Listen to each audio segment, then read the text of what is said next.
बाजारों की मजबूत शुरुआत के बाद मॉनेटरी पॉलिसी के बाद बदलता हुआ माहौल, ऊपरी स्तरों से आई है जबरदस्त मुनाफा वसूली और अब उतार चढ़ाव के बीच निचले स्तरों पर कारोबार करते हुए बाजार बचाए आखिरी 1.5 घंटा।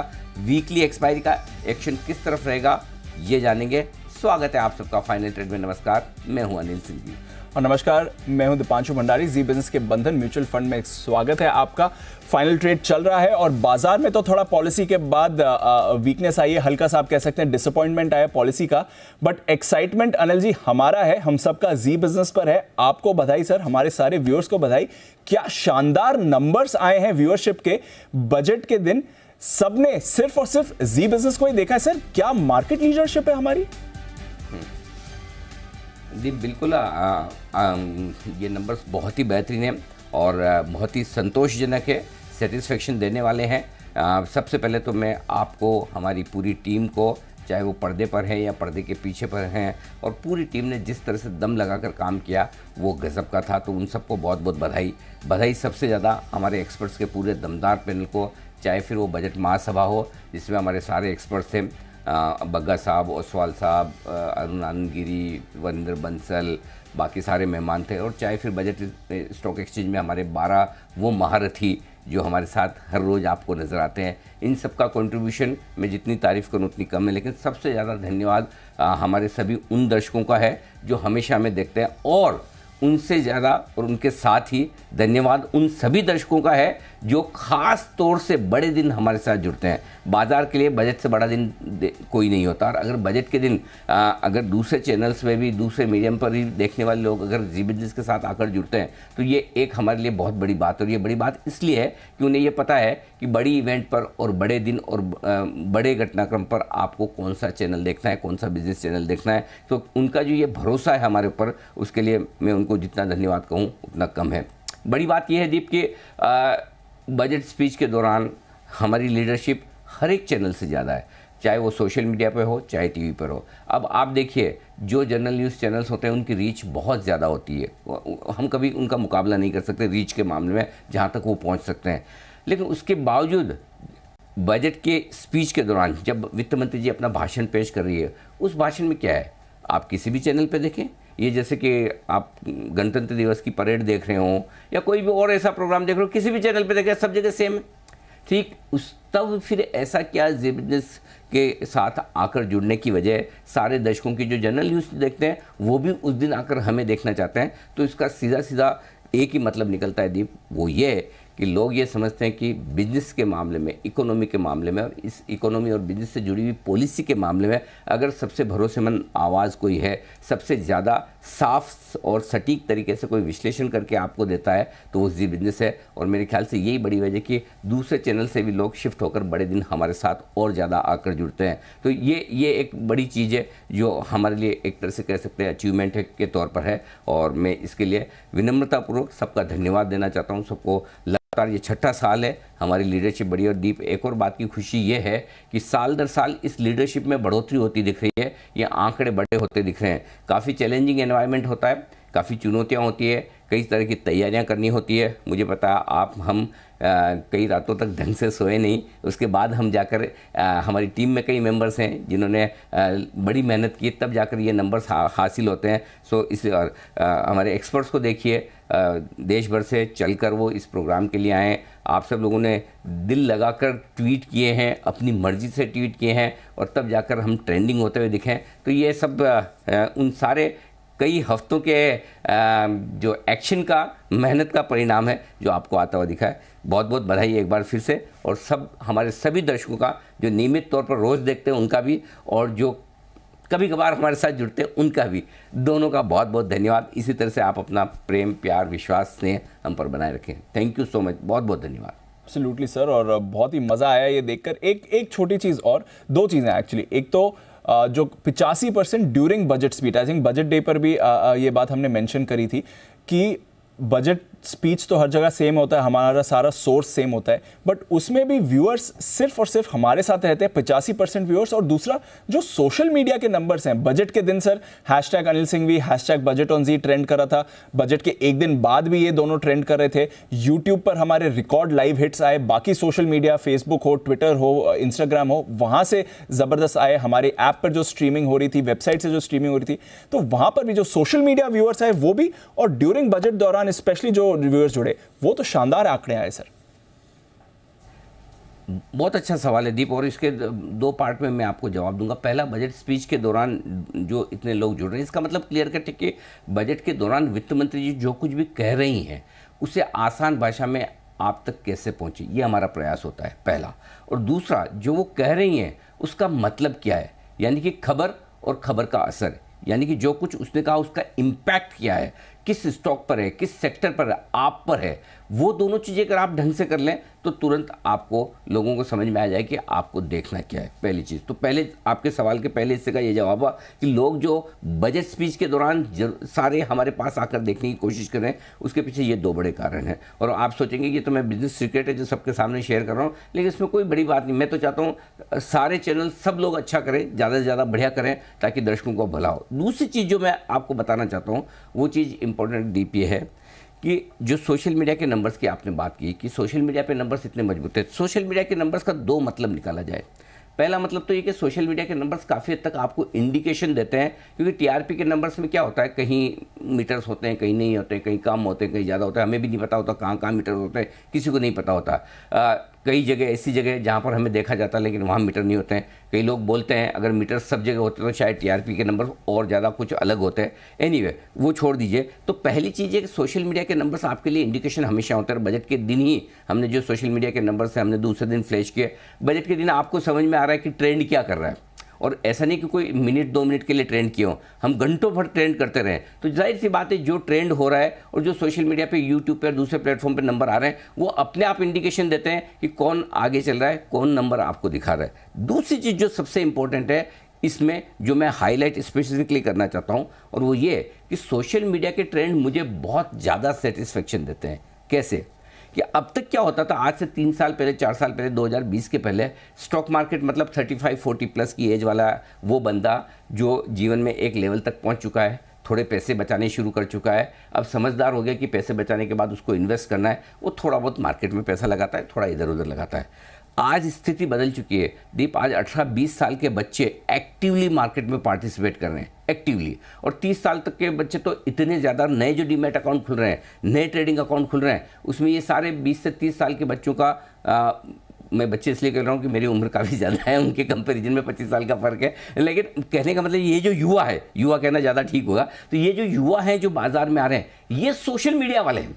तो इसका मतलब क्या है, इसका मतलब ये कि हमारी युवाओं के अंदर जो एक मजबूत जगह बन रही है। क्या होता है जनरली ना, जब उम्र ज़्यादा होने लगती है तो आपके बीच में, आप और आपके नेक्स्ट जनरेशन में बेटे के बीच में एक जनरेशन गैप आने लगता है, सोच में जनरेशन गैप आने लगता है, और वो सबके साथ होता है, कोई बड़ी बात नहीं है। और अगर चैनल में भी अगर ऐसी जनरेशन गैप आ जाए तो कोई बड़ी बात नहीं, क्योंकि आप इतने पुराने चैनल, हम हिंदुस्तान के सबसे पहले बिजनेस चैनल है, नंबर 1 चैनल है, एक तरीके से काम करते आए और नंबर 1 बन गए, तो हम उसी तरीके से रहना चाहते हैं। लेकिन जब आप नई जनरेशन के साथ अगर सिंक हो जाते हैं तो आपको सोशल मीडिया पर इस तरह के नंबर मिलते हैं। तो मुझे इस बात की बहुत खुशी है कि नई जनरेशन के जितने लोग हैं, हम उनके साथ सिंक होकर उनकी जो ज़रूरतें हैं, उनकी जो समझने की इच्छा है, उनका जो काम करने का मन है, उसके हिसाब से हम अपनी प्रोग्रामिंग और कंटेंट को कर रहे हैं। इसलिए सोशल मीडिया पर भी इतना प्यार मिल रहा है। सो मैं ख़ास तौर से अब हमारे जो युवा दर्शक हैं उनको ढेर सारा प्यार देना चाहता हूं, और मैं चाहता हूं हिंदुस्तान की ये जो गोल्डन पीरियड चल रही है, जो स्वर्णिम युग है हमारा, और आप सब लोग खुशनसीब हैं मुझसे ज़्यादा कि आप मेरे से एक जनरेशन बाद पैदा हुए हैं, क्योंकि आप और बढ़िया टाइम हिंदुस्तान का देखेंगे। सो मैं चाहता हूं हमारी जितनी नई जनरेशन है, जितने युवा हैं, 20 से 30 साल के नए युवा जो बाज़ार में जुड़ रहे हैं, वो बहुत बहुत बहुत पैसा कमाएं, बहुत वेल्थ बनाएं। ये मार्केट सबका है और विशेषकर आपका है, क्योंकि आप युवा हैं, रिस्क लेने की ताकत रखते हैं, आपके पास ज़िंदगी में लंबा समय है, आप लंबे समय के इन्वेस्ट कर। आज मैं 25 साल के लिए सोचूं भी इन्वेस्ट करने का तो मैं नहीं सोचता, लेकिन नहीं सोच सकता, क्योंकि लेकिन अगर कोई 20 साल का, 25 साल का, 30 साल का युवा है तो आगे 20 और 25 साल की सोच सकता है। और आपको सिर्फ ये सोचना है 75 साल में हम यहाँ पहुँचे, सोचिए अगले 25 साल में या 50 साल में कहाँ जा सकते हैं। तो एक जनरेशन तो आपके हाथ में कम से कम है ही है। सो मैं उन सारे युवाओं को बहुत दिल से धन्यवाद देना चाहता हूँ। धन्यवाद से ज़्यादा मैं उनको शुभकामनाएं देना चाहता हूँ, और उनसे मुझे इतना प्यार है, मैं चाहता हूँ कि वो बहुत पैसा कमाएं इस मार्केट से, और वो करेंगे, I am sure. Absolutely sir, but बहुत बहुत बधाई आपको। सबसे पहले आपकी लीडरशिप में हमने देखा है इतने कमाल रिजल्ट आते हुए दिखे हैं, और ऑफ कोर्स लगातार 6ठे साल जी बिजनेस सबसे आगे, तो बहुत बहुत बधाई सर। अच्छा एक्शन रहा और आज भी बड़ा दिन है, आज भी बाजार एक्शन में दिख रहा है, हालांकि थोड़ा वहां से उतार चढ़ाव हो गया है आरबीआई पॉलिसी के बाद सर। नहीं ठीक है, थोड़ा होना था। और आरबीआई के दीप ये देखिए चीज़ क्या होती है। आज जो हम बात कर रहे थे, कई बार लोगों को लगता है कि अच्छा नंबर आ गए तो अनिल जी भाषण दे रहे हैं।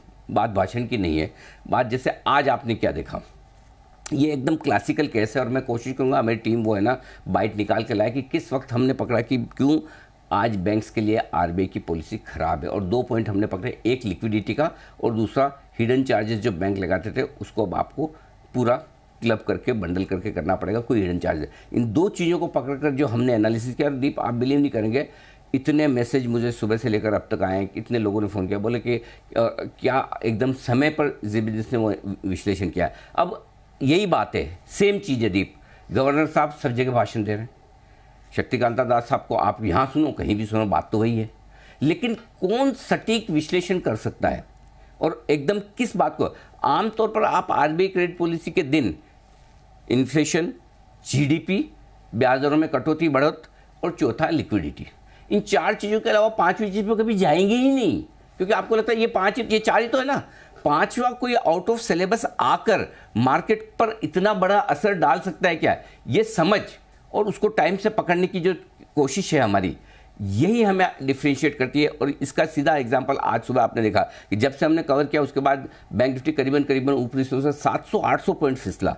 ये आप इससे समझ सकते हैं कि जैसे ही मार्केट के सामने ये पॉइंट हाईलाइट हुआ कि किस तरह से उनकी अर्निंग्स कम हो सकती है, किस तरह का असर आ सकता है, लिक्विडिटी नहीं होने का मतलब, कम नहीं करने का मतलब, और जिस तरह से गवर्नर साहब की लैंग्वेज है वो हॉकिश है, डविश नहीं, और वो हॉकिश लैंग्वेज से ही बाजार नीचे आया। सो एनीवे, तो पॉइंट ये है कि बड़े दिनों पर आपको इसलिए और ज़्यादा जी बिजनेस के साथ रहना है। अब आप सोचिए अगर आज सुबह आप लॉन्ग होते और अगर आपको नहीं पता कि क्या हुआ तो आप सोचिए कितने नुकसान में हो सकते हैं। तो ये चीज़ें। अब आइए जहाँ तक बाजार का सवाल है, फॉर ए चेंज अब मैं निफ्टी पर बेरिश नहीं हूँ।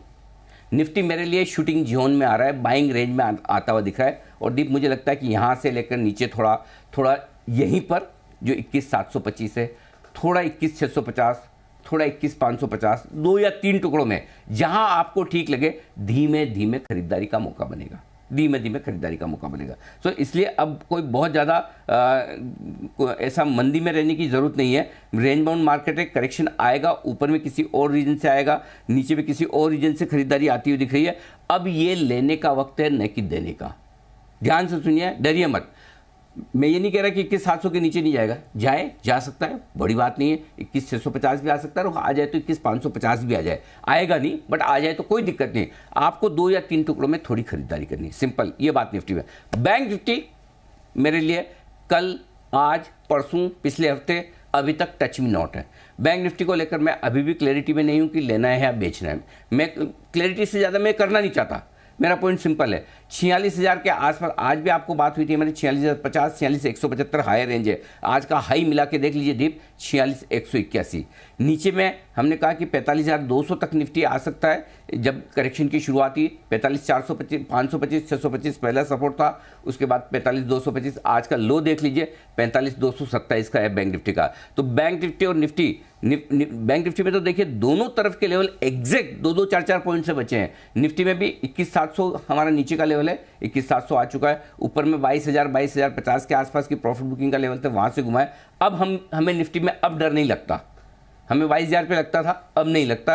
अब हमारे लिए निफ्टी अक्यूमुलेट करने का टाइम है। बैंक निफ्टी में हम कुछ भी नहीं करेंगे, वेट एंड वॉच में रहेंगे, सिंपल।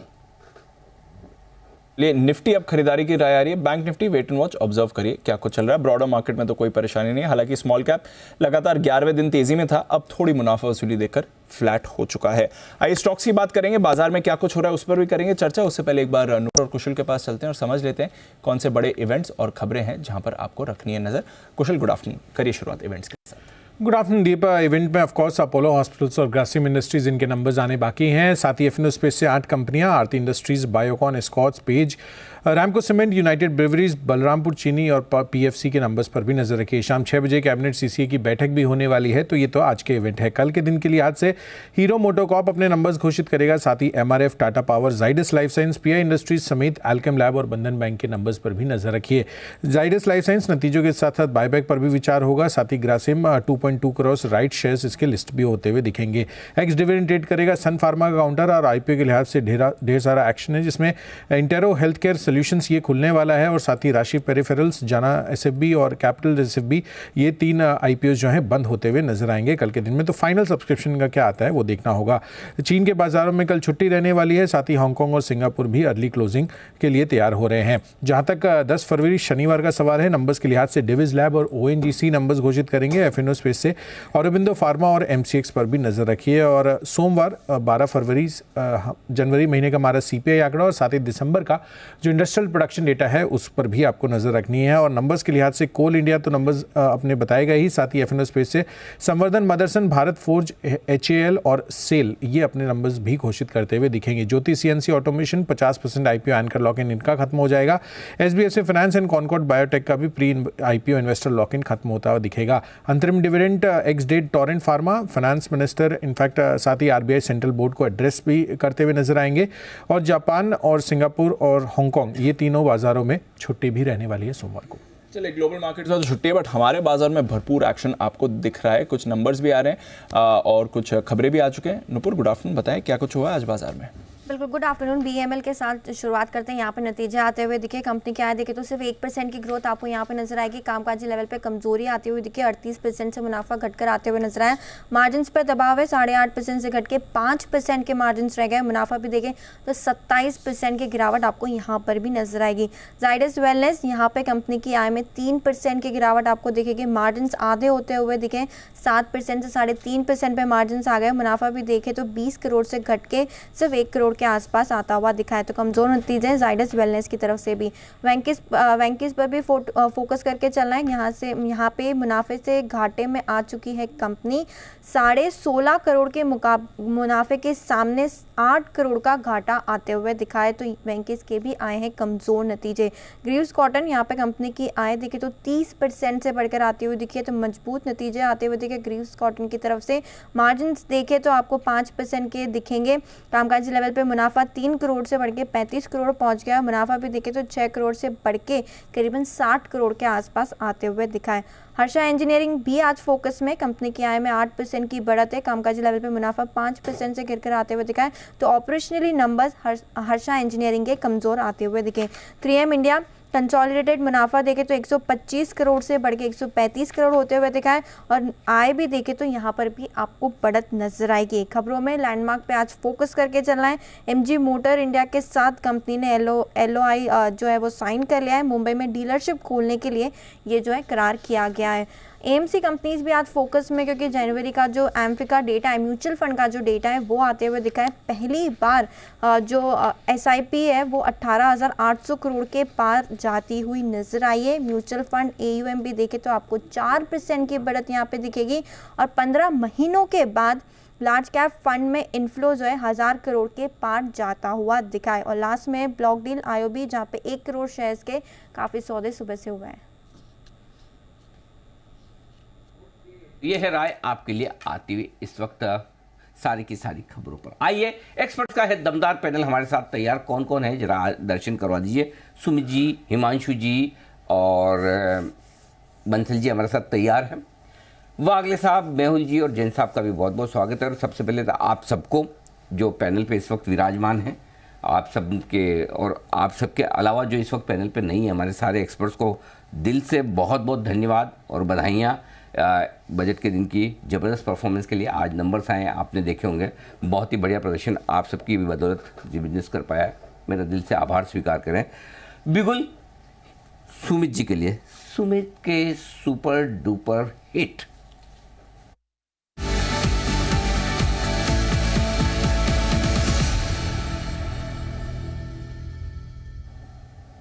जी सुमित जी बताएं सर। नमस्कार अनिल जी, गुड आफ्टरनून। सबसे पहले तो अनिल जी मेरी तरफ से भी बधाई स्वीकार करें। आप, दीपांशु, पूरी टीम और सारे पैनल को बहुत-बहुत बधाई हो, ऐसे नंबर्स आए उसके लिए, और आने वाले दिनों में और आने वाले सालों में ये नंबर्स और ऊपर बढ़े, इसी शुभकामना के साथ शुरुआत करता हूँ Anil ji. Thank you sir जी। जी अनिल जी, तो जो स्टॉक अभी मेरे रडार पे आया है, बाय का स्टॉक अभी रडार पे आया है। स्टॉक का अभी भाव चल रहा है ₹401, ₹402, 401, 402 का अभी भाव है। स्टॉक का नाम है टाटा पावर। टाटा पावर के अंदर ब्रेकआउट है, पूरा सेक्टर मजबूती में है और ये स्टॉक भी मजबूती के है। टाटा पावर में यहाँ पे खरीदारी करें, जिन्होंने ले रखा है वो लोग होल्ड करें। स्टॉक का जो नीचे में चार्ट्स के ऊपर सपोर्ट है 391, 392 के पास है, तो 392 के नीचे का स्टॉप लॉस लगा के टाटा पावर में खरीदारी करके चलने का सलाह रहेगा। जिस तरह का ब्रेकआउट आ रहा है, टाटा पावर जल्दी यहाँ से आने वाले दिनों में बहुत बढ़िया और बहुत बड़ा मूव दिखाने को तैयार है। फिलहाल इमीडिएट ट्रेडिंग के लिहाज से अगर बात करें, 411 इसका पहला टारगेट होगा, 415 इसका दूसरा टारगेट होगा। पोजिशनली और ऊपर के लेवल दिखाएगा, बट शॉर्ट टर्म टारगेट 411, 415 के लिए खरीदारी करें टाटा पावर। 415 खरीदारी करे टाटा पावर। आइए खरीदने की या बेचने की राय क्या है जानते हैं हिमांशु जी से। हिटमैन हिमांशु।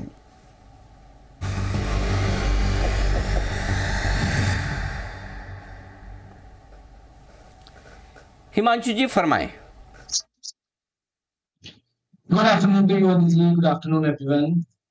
अनिल जी, खरीदना है हिंदुस्तान एरोनॉटिक्स यानी कि HAL, जिसमें आज एक फ्रेश ब्रेकआउट आता हुआ नजर आ रहा है। पिछले 4-5 हफ्तों की कंसोलिडेशन से ये स्टॉक आज निकला है। अगर डेली चार्ट देखें तो इन्वर्टेड हेड एंड शोल्डर का ब्रेकआउट है, और अगर लॉन्ग टर्म चार्ट देखें तो फ्लैग फॉर्मेशन में से ये स्टॉक निकलता हुआ नजर आया है। 3120, 3130 के रेंज में यहाँ पर खरीदारी की जा सकती है। 3100 तक अगर कोई डिप मिलता है तो पोजीशन को ऐड किया जा सकता है। स्टॉप लॉस मेंटेन करना है जी 3080 रुपए का, और मेरा मानना है कि ये स्टॉक 1 से 2 दिनों में 3200 और उसके पार चलने के लिए तैयार है। हिंदुस्तान एरोनॉटिक्स में एक बड़ा ब्रेकआउट है, मुझे लगता है यहाँ पर एक अच्छी तेजी देखने को मिलेगी। यहाँ पर एक फ्रेश लॉन्ग ट्रेड इनिशिएट करके चलने की सलाह है। HAL यहाँ खरीदारी करने की राय। ये वही स्टॉक अगर आप भूल गए हो पिछले कुछ दिनों में, तो मैं बता दूं सबसे ज़्यादा अगर जी बिजनेस पे एक्सक्लूसिव स्टोरी किसी एक स्टॉक पे पिछले 6 महीने साल भर में हुई तो HAL है। ये वही स्टॉक है जिसका नाम अगर आपने कल संसद में सुना हो प्रधानमंत्री जी के मुंह से तो HAL है। ये वही स्टॉक है जिसके पास पिछले 2 साल में कई गुना ऑर्डर बुक बनी है तो HAL है। तो HAL ये है कमाल करता हुआ दिख रहा है, और हम आपको थोड़ी देर में बताएंगे भी और कौन सी सरकारी कंपनियों के शेयर कमाल करते हुए दिख रहे हैं। तब तक पहले एक बार बिगुल मेहुल जी के लिए BTS डबल टी का।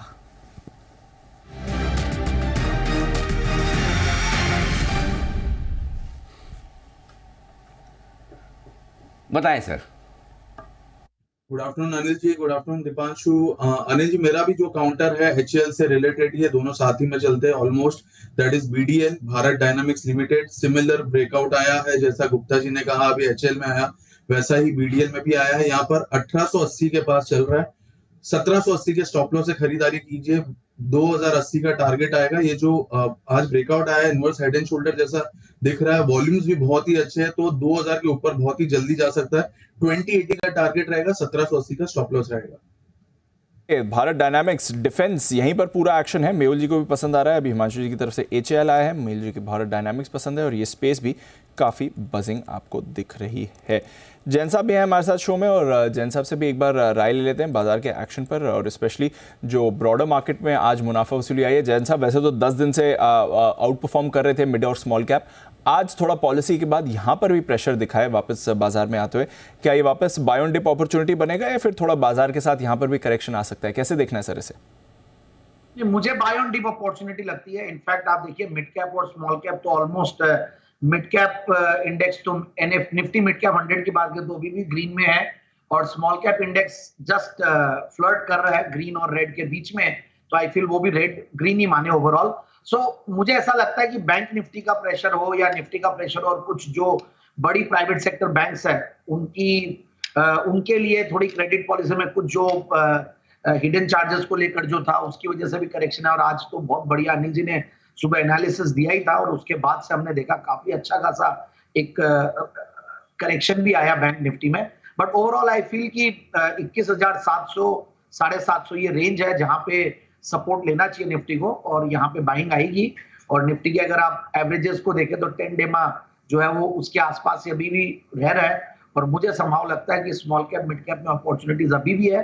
और पीएसयू जिस तरीके से कल मोदी जी ने भी बात की पीएसयू की, और आज भी अभी एचएल की हम बात कर रहे थे, डिफेंस स्टॉक्स की बातें कर रहे हैं, तो आई फील कि बैंक पब्लिक सेक्टर बैंक्स हो या पीएसयू एंटरप्राइजेस हो, ऑयल मार्केटिंग कंपनीज हो, इन सब में काफी अच्छा माहौल बना हुआ है।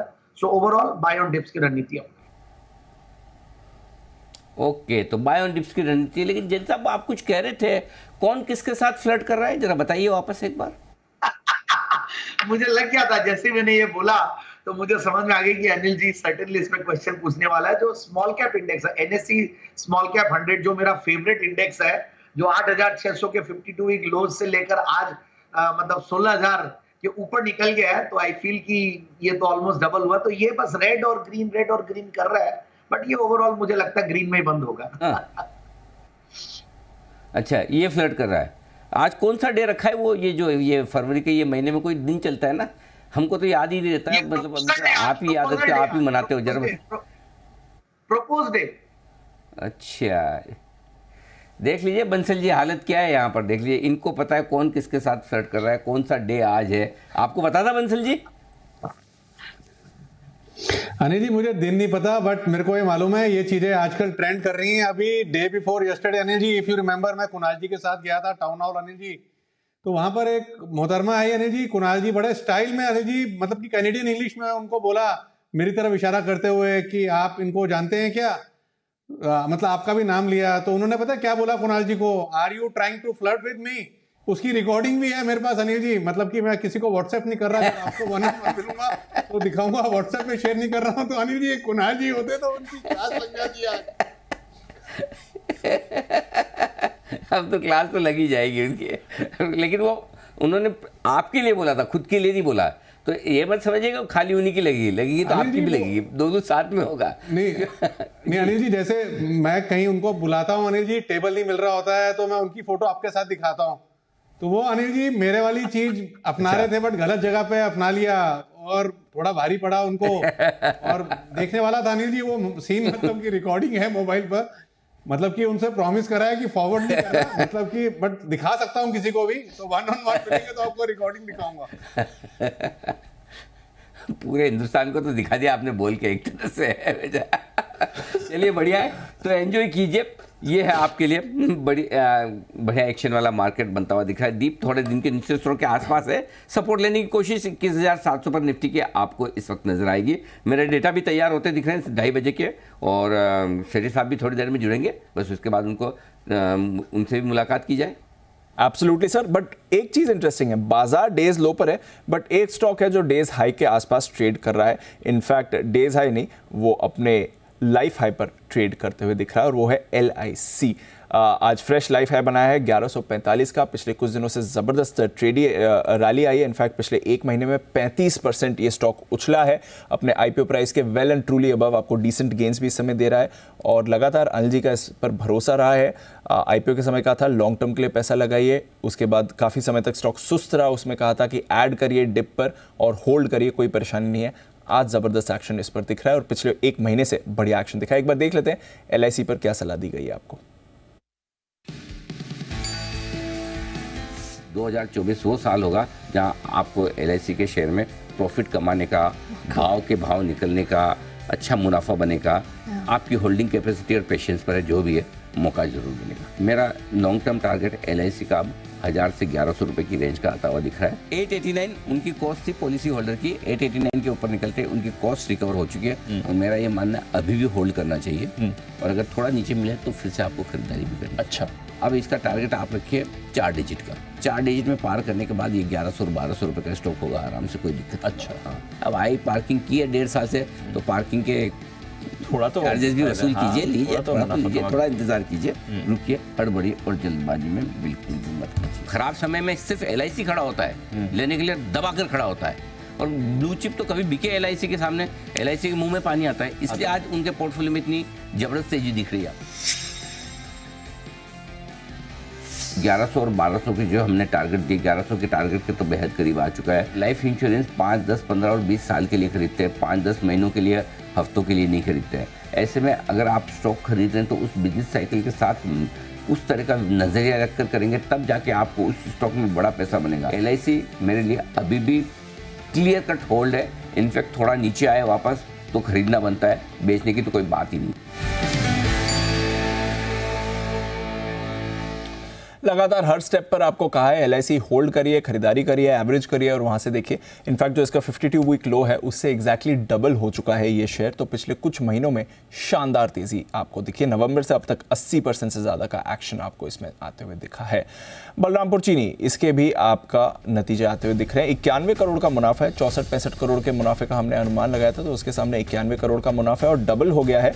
पिछले साल इसी समय 46 करोड़ का मुनाफा था, वहां से 91 करोड़ आया, तो एग्जैक्टली डबल हो चुका है इनका मुनाफा। अच्छे मुनाफे पर तो आपको अच्छा नंबर दिख रहा है। अब देखना पड़ेगा, अगर कुछ एडजस्टमेंट्स हैं जिसकी वजह से इतना शानदार आंकड़ा है, बट अनुमान से भी काफ़ी बेहतर है और पिछले साल से अब तक ये डबल भी हो चुका है। कामकाजी मुनाफा 80 करोड़ से बढ़कर 113 करोड़ का आपको आते हुए दिखा है। यहाँ पर अच्छा है, 980 करोड़ की आय बढ़कर 1230 करोड़ आपको आती हुई दिख रही है। तो फर्स्ट कट नंबर्स अच्छे दिख रहे हैं बलरामपुर चीनी के। ऑपरेशनली भी एबिटा में आपको अच्छी मूव दिखी है। प्रॉफिट आपका डबल हो गया है। रेवेन्यू ग्रोथ भी इनकी अच्छी आई है। मार्जिन एक्सपेंशन भी थोड़ा इसमें होते हुए दिखा है। तो चारों वर्टिकल्स पर अच्छे नंबर हैं। 8.1% के मार्जिन बढ़कर 9.2% आए। रिसेंटली शुगर में थोड़ा उतार चढ़ाव जरूर आए, बट अनिल जी अच्छे नंबर्स दिख रहे हैं। जहां तक बलरामपुर का सवाल है, ऑपरेशनली बढ़िया नंबर्स है, मार्जिन एक्सपेंशन है, प्रॉफिट डबल हो गया है, रेवेन्यू ग्रोथ है। तो रेवेन्यू लेड ग्रोथ आती हुई दिख रही है बलरामपुर चीनी के लिए। स्टॉक उतना रिएक्शन नहीं कर रहा है, बट फर्स्ट कट नंबर्स अच्छे दिख रहे हैं सर इसके। दीप, नंबर अच्छे नहीं है, बहुत अच्छे हैं, मतलब शानदार है। इससे बड़े नंबर्स की उम्मीद आप बलरामपुर चीनी से इस माहौल में नहीं कर सकते। इस माहौल के हिसाब से जो नंबर दिए हैं वो बहुत ही बढ़िया बेहतरीन नंबर से। क्यों है वो समझ लीजिए। पहली बात, सबसे बड़ी चीज़ है टॉप लाइन आपकी बढ़कर आनी चाहिए, वो आती हुई दिख रही है। दूसरी चीज़, जहाँ एक और शुगर की कीमतों को काबू में रखने के लिए सरकार की तरफ से सारे एफर्ट्स हो रहे हैं, ऐसे में आपके लिए बॉटम लाइन पर प्रॉफिट पर असर आना कोई गलत बात नहीं, पड़ सकता था। लेकिन उसके बावजूद ऑपरेशनल लेवल पर आपका प्रॉफिट बढ़िया आया है, उम्मीद के मुताबिक आया। नेट लेवल पर प्रॉफिट उम्मीद से काफ़ी बेहतर आता हुआ दिखा है, काफ़ी बढ़कर आया है। सो मेरे हिसाब से दोनों ही लेवल पर नंबर्स बहुत अच्छे हैं। दिक्कत हो सकती थी प्राइसिंग को लेकर, वॉल्यूम को लेकर, लेकिन इन सब से हटकर बलरामपुर चीनी ने मजबूत नतीजे पेश किए। तो मेरे हिसाब से तो नंबर दीप है ना, किसी भी लिहाज से ख़राब नहीं है। दूसरी बात यह कि पिछले कुछ समय से लगातार इथेनॉल का जो प्राइसिंग को लेकर और इथेनॉल के इस्तेमाल को लेकर, बनाने को लेकर जो रेस्ट्रिक्शन सरकार की तरफ से आ रहे हैं, कर रहे हैं, क्योंकि वो चाहते नहीं कि शुगर के दाम बढ़ें। लेकिन उसके बावजूद अगर कंपनीज अपनी प्रॉफिटेबिलिटी मेंटेन कर पा रही है, मार्जिन्स मेंटेन कर पा रही है, आप देखिए 9.25% के मार्जिन, 1% मार्जिन बढ़कर आना छोटी बात नहीं है इस वक्त। तो मेरे ख्याल से ओवरऑल नंबर्स बलरामपुर चीनी के मेरे हिसाब से तो अच्छे ही दिए हैं। जिस तरह के माहौल में उसको देखते हुए नंबर्स किसी भी लिहाज से कमज़ोर तो नज़र नहीं आ रहे, रिजल्ट काफ़ी बढ़िया नज़र आ रहे हैं। तो इस हिसाब से तो स्टॉक थोड़ा सा बेहतर होना चाहिए। अब आपके सवाल का दूसरा जवाब कि स्टॉक में उतना रिएक्शन नहीं है, बिल्कुल सही कहा आपने, नहीं है। क्यों नहीं है? इसका रीज़न है कि स्टॉक है बैन में। कल ही वायदा कारोबार के बैन में आया था और बैन में आने की वजह से फ्रेश पोजीशन तो बनेगी नहीं। अब जो कुछ है या तो कैश में कोई खरीदेगा या फिर जिनके पास फ्यूचर्स में शॉर्ट पोजीशन शॉर्ट है वो नंबर्स देख के काटने आए तब बढ़ेगा। सो रेस्ट्रिक्टेड वॉल्यूम है क्योंकि एफएनओ बैन में स्टॉक है, इसलिए आपको स्टॉक तेजी से भागता हुआ नहीं दिख रहा है। तो अब धीरे धीरे बढ़ेगा, धीरे धीरे चलेगा, लेकिन नंबर्स अच्छे कहे जाएंगे दीप, बढ़िया नंबर से कोई दिक्कत नहीं जी। ओके, तो स्टॉक बैन में इसलिए शायद इतना नहीं भाग रहा, बट नंबर्स बढ़िया हैं, ये कोई परेशानी वाली बात नहीं है, अच्छे नंबर्स माने जाएंगे। चलिए थोड़ी देर में अनिल जी से उनकी मार्केट स्ट्रैटेजी भी लेनी है, उससे पहले आई थिंक सेठी साहब हमारे साथ जुड़ चुके हैं। सदाबहार सेठी साहब की short term pics.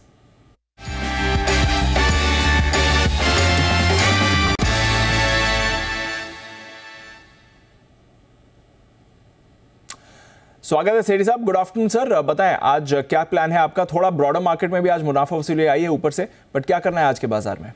Good afternoon Deepanshu, good afternoon Anil ji. पहले तो दीपांशु आपको, अनिल जी को, जी बिजनेस की पूरी टीम और सभी पैनलिस्ट को ढेरों ढेरों ढेरों बधाइयाँ। बजट वाले दिन 85% का मार्केट शेयर बहुत ही हाईली कमेंडेबल है, तो उसके लिए ढेरों ढेरों बधाइयाँ।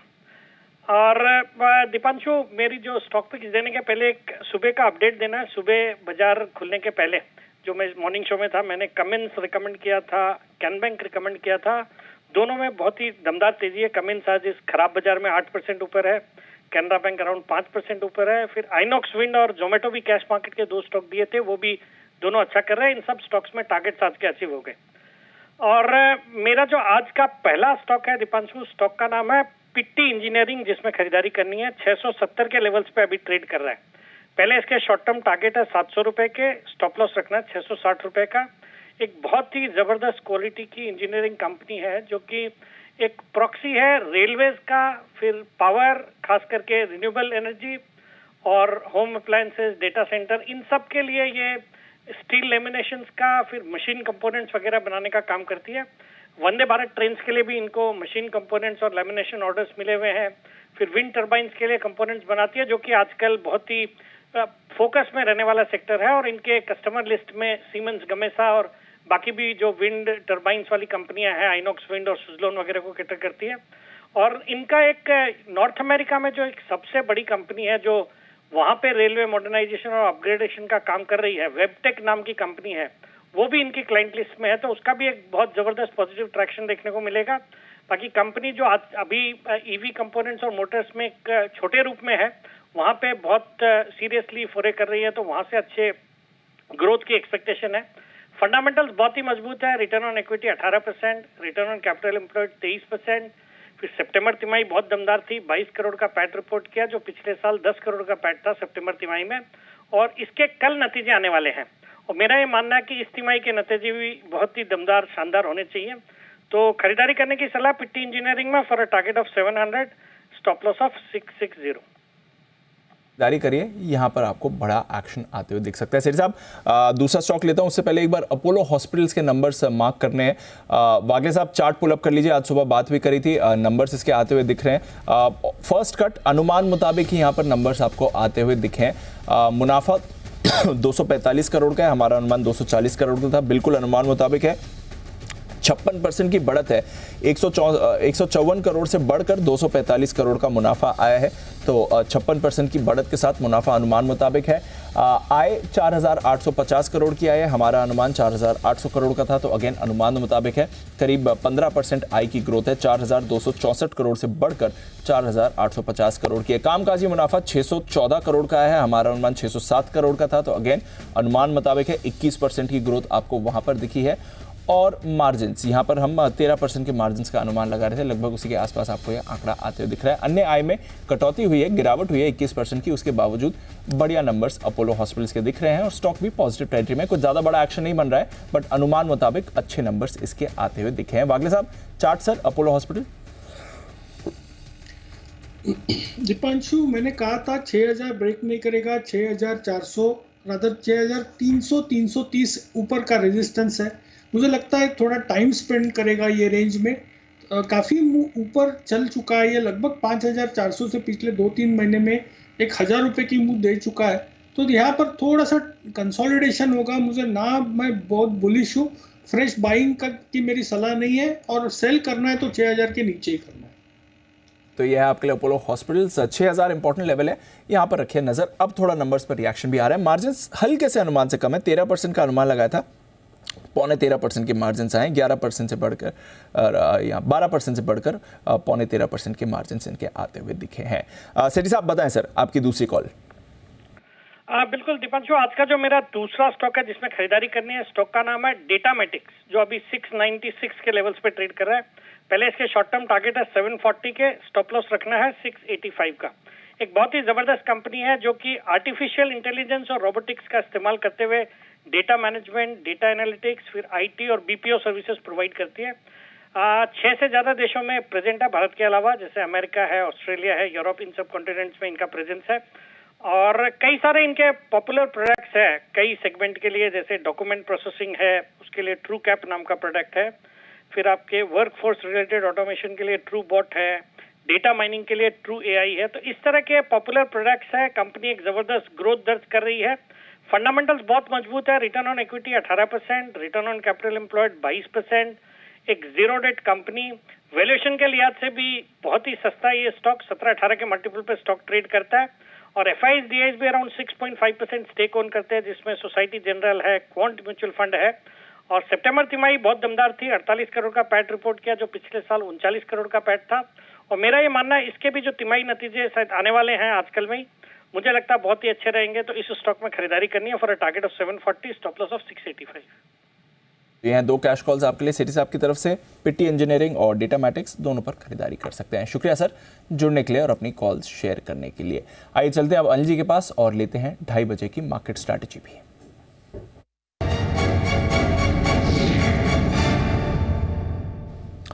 अनिल जी, अमेरिकी फ्यूचर्स एकदम फ्लैट है, कुछ करने के मूड में नहीं है। Dow futures flat, Nasdaq futures flat.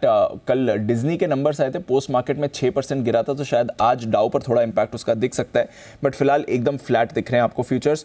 Europe के बाजारों में अच्छा कारोबार हो रहा है, हल्की बढ़त के साथ ट्रेड कर रहे हैं। कच्चा तेल दायरे में है, रुपया दायरे में है। एशिया काफ़ी मजबूत था, हांगकॉन्ग छोड़कर बाकी एशिया में आपको अच्छी स्ट्रेंथ आज दिखी थी। क्या करना है अनिल जी, बताएं सर। ये अमेरिका के फ्यूचर्स है ना दीप, हर रोज़ आपको बेवकूफ़ बनाते हैं। रोज़ ऐसा है फ्लैट दिखते हैं 150-200 पॉइंट या तो ऊपर खुलेंगे या नीचे खुलेंगे, ये बात पक्का। मतलब बंद होंगे खुलना, क्या 150-200 पॉइंट का मूव रोज़ आता है क्लोजिंग बेसिस पे, आजकल वैसे ही सिस्टम है। और बंद होते के वक्त एकदम फ्लैट, मतलब ऐसा आप अंदाज ही नहीं लगा पाओगे होना क्या है, और हम लगा भी नहीं रहे। हमें क्या करना है, हमें पहले अपने डेटा डिस्कस करने हैं। तो आइए पहले निफ्टी के कर लेते हैं, क्योंकि आज वीकली एक्सपायरी है। 21,700 जहाँ पर इस वक्त निफ्टी है, और यही सबसे इंपॉर्टेंट लेवल है बचे हुए 1 घंटे के लिए। कैसे? 3.25 करोड़ शेयरों का ओपन इंटरेस्ट निफ्टी के 21,700 के पुट में है, हाईएस्ट है, और इसलिए इसका होल्ड होना जरूरी है। अगर 3 बजे तक इसके नीचे जाकर हम ट्रेड करना शुरू करें, जो कि कर रहे हैं कोशिश, तो नीचे में 21,625-650 आते हुए दिख सकता है, और वहाँ पर एक खरीदारी करने का मौका आपके लिए आज बनेगा। याद रहे, आज वीकली एक्सपायरी खत्म होने के बाद निफ्टी भी आपका हल्का हो जाएगा जो पोजीशंस है, और कल आपको शुक्रवार की सुबह हल्का निफ्टी नजर आएगा। बैंक निफ्टी तो हल्का हो ही रहा है। ऊपर की तरफ कितना जा सकते हैं? 21,800 पार नहीं होगा, वहाँ पर करीबन 3.25 करोड़ शेयर कॉल राइटर्स खड़े हैं। तो अप साइड में 21,800 है, डाउन साइड में 21,625 21,650 है। ये आपके लिए निफ्टी के डेटा बताते दिख रहे हैं। रिकवरी आज ही आ सकती थी, लेकिन आज चूंकि वीकली एक्सपायरी हो सके आज मार्केट ऑब्लाइज ना करें आपको रिकवरी के लिए, आज से कल करता हुआ दिखे, तो ये आपके लिए निफ्टी पर रहा है। अब आइए बैंक निफ्टी 45,000, ये सबसे इंपॉर्टेंट लेवल है। Highest open interest bank Nifty में 45,000 के पुट पर है, उसके करीब आते हुए दिख रहे हैं। आपको क्लोजिंग 45,000 के नीचे नहीं देनी है, ये आखिरी सपोर्ट रेंज है 45,000 45,200, ये आपके लिए। मैं आपको एक इंटरेस्टिंग डेटा और दीप बताना चाहता हूँ, कहाँ से हमने शुरुआत की थी आज इस मार्केट की तेजी की। नोट करिएगा, 25 जनवरी को 44,429 का लो था बैंक निफ्टी का, और 25 जनवरी को 44,866 का क्लोजिंग बेसिस पे लो था। 45,000 के नीचे सिर्फ एक ही दिन बैंक निफ्टी बंद हुआ है। सो आज मैं ये चाहता हूँ कि ये 45,000 के नीचे बंद ना हो, नहीं तो थोड़ा सा मूड माहौल ख़राब होगा। अगर 45,000 के ऊपर बंद होते हैं तो जितना ख़राब है उतना ही है, एक्स्ट्रा ख़राब नहीं होंगे। सपोर्ट 45,000 पर है पुट में, ऊपर में 45,500 के आसपास हल्की फुल्की रुकावट है। सो बेसिकली आप ट्रेडिंग रेंज के लोअर एंड पे है, और बैंक निफ्टी में न इस रेंज पे तेजी करने की राय है न मंदी करने की राय है। निफ्टी में टुकड़ों में खरीदारी करने की राय है। कल के लिहाज से ये ध्यान में रखिए। ये है आज की बचे हुए समय की स्ट्रेटेजी। जी बिल्कुल, निफ्टी पर रखिए नज़र। यहाँ पर एक्शन थोड़ा इंटरेस्टिंग हो रहा है। बैंक निफ्टी थोड़ा ध्यान से वेट एंड वॉच स्ट्रैटेजी बना सकते हैं। पेज इंडस्ट्रीज के भी नंबर आए, अगेन बिल्कुल अनुमान मुताबिक आए। 1223 करोड़ का अनुमान था आय का, 1230 करोड़ की आई है, 7 करोड़ ज़्यादा वहाँ से यहाँ पर आय का आंकड़ा आपको आते हुए दिख रहा है, और 1223 करोड़ से बढ़कर 1230 करोड़ की यहाँ पर आपको आय आती हुई दिख रही है। तो लगभग फ्लैट ही है जहाँ तक रेवेन्यू का सवाल है। मुनाफा 152 करोड़ का है, अगेन अनुमान मुताबिक है। 155 करोड़ के मुनाफे का अनुमान लगाया गया था। तो एग्जैक्टली एज एक्सपेक्टेशन यहाँ पर आपको नंबर्स आते हुए दिख रहे हैं। फ्लैट रेवेन्यू ग्रोथ है, करीब 25% की प्रॉफिट ग्रोथ आपको आती हुई दिख रही है। कामकाजी मुनाफा 230 करोड़ का आया है, हमारा अनुमान थोड़ा ज्यादा था, 247 करोड़ का अनुमान था, उसके सामने 230 करोड़ का आपका कामकाजी मुनाफा है, तो हल्का सा अनुमान से कम आपका यहाँ पर कामकाजी मुनाफा आते हुए दिख रहा है। मार्जिन पर भी रखेंगे नज़र, कैसे रहती है मार्जिन परफॉर्मेंस। करीब 20% के मार्जिन का एक्सपेंशन एक्सपेक्टेड है, 16% से बढ़कर 20% के मार्जिन होने चाहिए, but by and large in line with estimates numbers है। थोड़ा आपका एबिटा अनुमान से कम आया है यहाँ पर पेज इंडस्ट्रीज के लिए। जी अनिल जी। तो बिल्कुल, तो अनुमान के मुताबिक नंबर्स आते हुए दिख रहे हैं पेज इंडस्ट्रीज के आपके लिए। आइए बढ़ते आगे, बिगुल वागले साहब के लिए वागले का वंडर।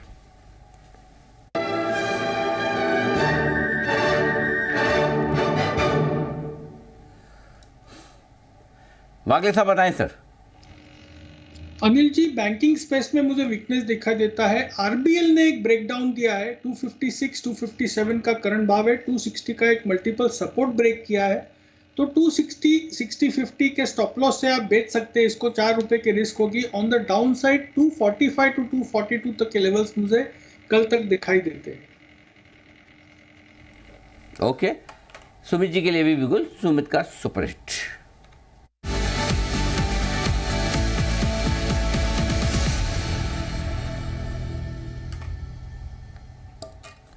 सुमित जी बताएं sir.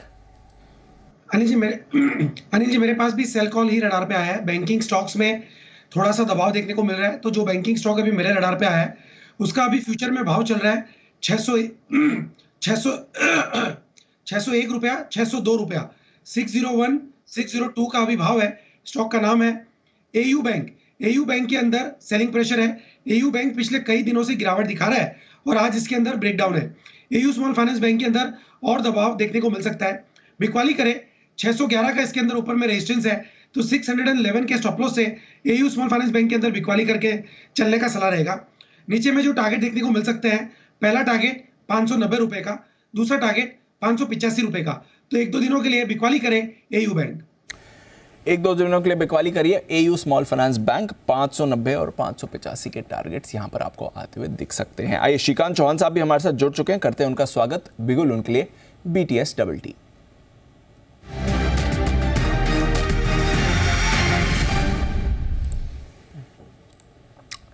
Good afternoon Shrikant ji, बताएं सर क्या करना है आज।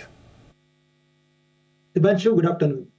तो देखिए, मुझे लगता है कि प्राइवेट बैंक्स में अच्छी खासी वीकनेस बनी है, लेकिन PSU बैंक्स में अच्छा खासा तेजी का ट्रेंड बन सकता है। तो करंट लेवल से अगर कोई लॉन्ग पोजीशंस बनानी है तो मुझे लगता है कि स्टेट बैंक ऑफ इंडिया, जिसमें आज जो वॉल्यूम्स दिखाई दे रहे हैं वो काफी एबनॉर्मल वॉल्यूम्स है। कल के दिन के वॉल्यूम से तकरीबन 4 करोड़ के करीब के आज के वॉल्यूम है, तकरीबन 6-6.25 करोड़ के आसपास के वॉल्यूम है। तो ये इंडिकेट कर रहा है कि ये स्टॉक एक तो ऑल टाइम हाइज में भी है, साथ ही साथ वॉल्यूम बेस्ड एक्टिविटी है। इसका मतलब यही है कि ये स्टॉक यहाँ से कम 745 से लेकर 750 के भी लेवल्स दिखा सकता है। तो करंट लेवल से स्टेट बैंक ऑफ इंडिया को लॉन्ग करें। स्टॉप लॉस यहाँ पे रखें एट 685। स्टॉप लॉस थोड़ा बड़ा रखेंगे क्योंकि मार्केट थोड़ा वॉलेटाइल है, लेकिन टारगेट्स भी हमें लगता है कि 750 के अचीव कर सकता है। बिल्कुल, आज तो टॉप फॉर्म में है SBI, सुबह से ही अच्छी तेजी में। PSU बैंक्स भी अच्छी तरह से होल्ड आउट कर रहे हैं। तो श्रीकांत जी की तरफ से SBI पर खरीदारी की राय आ रही है। 745 750 के होंगे टारगेट्स। बट टॉप फॉर्म में है बाजार में जो इन्फ्लोज आ रहे हैं लगातार, हम कह रहे हैं, अनिल जी हाईलाइट भी कर रहे हैं, बाजार की तीसरी महाशक्ति किस तरह से रिटेल निवेशक बाजार में भरोसा अपना बढ़ा रहे हैं और मंथ ऑन मंथ हम देख रहे हैं रिकॉर्ड इन्फ्लोज आते हुए दिख रहे हैं। तो इस साल के पहले महीने में क्या ट्रेंड रहा है, कितना म्यूचुअल फंड इंडस्ट्री में पैसा आया है, आइए इसको एक बार समझते हैं कुशल के साथ। कुशल बताइए क्या कुछ हुआ जनवरी में। बिल्कुल, तो बहुत ही एनकरेजिंग और एक्साइटिंग डेटा बनता हुआ नजर आ रहा है रिटेल निवेशकों के पार्टिसिपेशन के लिहाज से। म्यूचुअल फंड इंडस्ट्री में रिटेल निवेशकों ने फिर से रिकॉर्ड SIP दर्ज की है और पहली बार 18,000 करोड़ के पार ये जाता हुआ दिखा है। मंथली इन्फ्लोज के लिहाज से 18,000 करोड़ के पार 18,839 करोड़ रुपए यहाँ पर जो है SIP इन्फ्लोज बनते हुए दिखे जनवरी महीने में। इनफैक्ट यहाँ पर लगातार दूसरे महीने म्यूचुअल फंड इंडस्ट्रीज का जो नेट AUM है वो भी 50 लाख करोड़ के पार जाता हुआ दिख रहा है। और आप देखिए तो जून ऑनवर्ड्स लगातार यहाँ पर आपको बढ़त होती हुई दिख रही है। धीरे धीरे पहले 14,700 करोड़, फिर 15,000, 15,800, 16,000, लगातार यहां पर जो है आपको बढ़त की सीढ़ी ही देखने को मिली है। दूसरी इंपॉर्टेंट चीज, 15 महीनों के बाद लार्ज कैप फंड में इन्फ्लोज 1,000 करोड़ के पार जाते हुए दिखे हैं। तो पहले जो सुस्ती का मूड माहौल बना हुआ था लार्ज कैप में, या जो लोग सोच रहे थे कि यहां पर रिटेल निवेशकों का पार्टिसिपेशन उतना नहीं आ रहा है स्मॉल कैप और मिड कैप के मुकाबले, अब यहां पर भी पार्टिसिपेशन क्लियर कट देखने को मिल रहा है। सितंबर 2022 में ये करीबन 3217 करोड़ रुपए का निवेश आया था लार्ज कैप में, और अब आप देखिए 1287 करोड़ का निवेश फिर से लौटता हुआ दिख रहा है 1,000 करोड़ के पार के इन्फ्लोज के लिहाज से। ऑफ कोर्स स्मॉल कैप और मिड कैप में अभी भी जनवरी में जो मोमेंटम है बरकरार है इन्फ्लोज का। लगातार इस बारी भी देखें तो स्मॉल कैप में करीबन 3,200 757 करोड़ रुपए का निवेश हुआ है। साथ ही मिड कैप फंड में 2061 करोड़ रुपए आते हुए नजर आए हैं और लार्ज कैप तो मैंने आपको बताया ही है। तो जो ट्रेंड है पिछले 16 महीनों से ऐसे ही कि स्मॉल कैप में पहले सबसे ज़्यादा, फिर मिड कैप में उसके बाद सेकंड और लार्ज कैप अब यहाँ पर 1267 करोड़ रुपए का निवेश आता हुआ दिख रहा है। तो ये एक बढ़िया ट्रेंड बन रहा है जहाँ पर तीनों ही जो mid cap, large cap, small cap index है यहाँ पर बढ़िया निवेश हुआ है जनवरी के महीने में। एब्सोल्युटली शानदार निवेश हुआ है। अनिल जी, जो हम बात कर रहे थे अभी, जब व्यूअरशिप डेटा की भी बात कर रहे थे, जो नए निवेशक आ रहे हैं, ऑलमोस्ट 47 लाख नए डीमैट अकाउंट्स खुले हैं जनवरी में, तो वो ट्रेंड काफी बढ़िया दर्शा रहा है। लगभग 1.5 लाख डीमैट अकाउंट रोज खुल रहे हैं आपके। 18,800 करोड़ का एसआईपी निवेश है और लार्ज कैप्स में भी अब पैसा वापस आते हुए दिखा है। सर, ये बात है ना दीप, देखो क्या है कि हम मार्केट की, हम ज़्यादातर लोग इस मार्केट में दो चीज़ें गलत कर रहे थे। पहली चीज़ तो गलत जो कि मार्केट की इस तेज़ी को अंडर एस्टिमेट किया। इतनी तेज़ी कैसे हो सकती है, ये तो होती नहीं, ऐसा थोड़ी होता है। इतने थोड़ी एक तरफा बढ़ सकते हैं। 8-9 महीने तक ऐसे कैसे मिड कैप चलेंगे, लार्ज कैप चलेंगे, ऐसा थोड़ी करेक्शन नहीं आएगा। ठीक है, तो पहली गलती तो तेज़ी के डिनाइल में होती हुई दिखी है।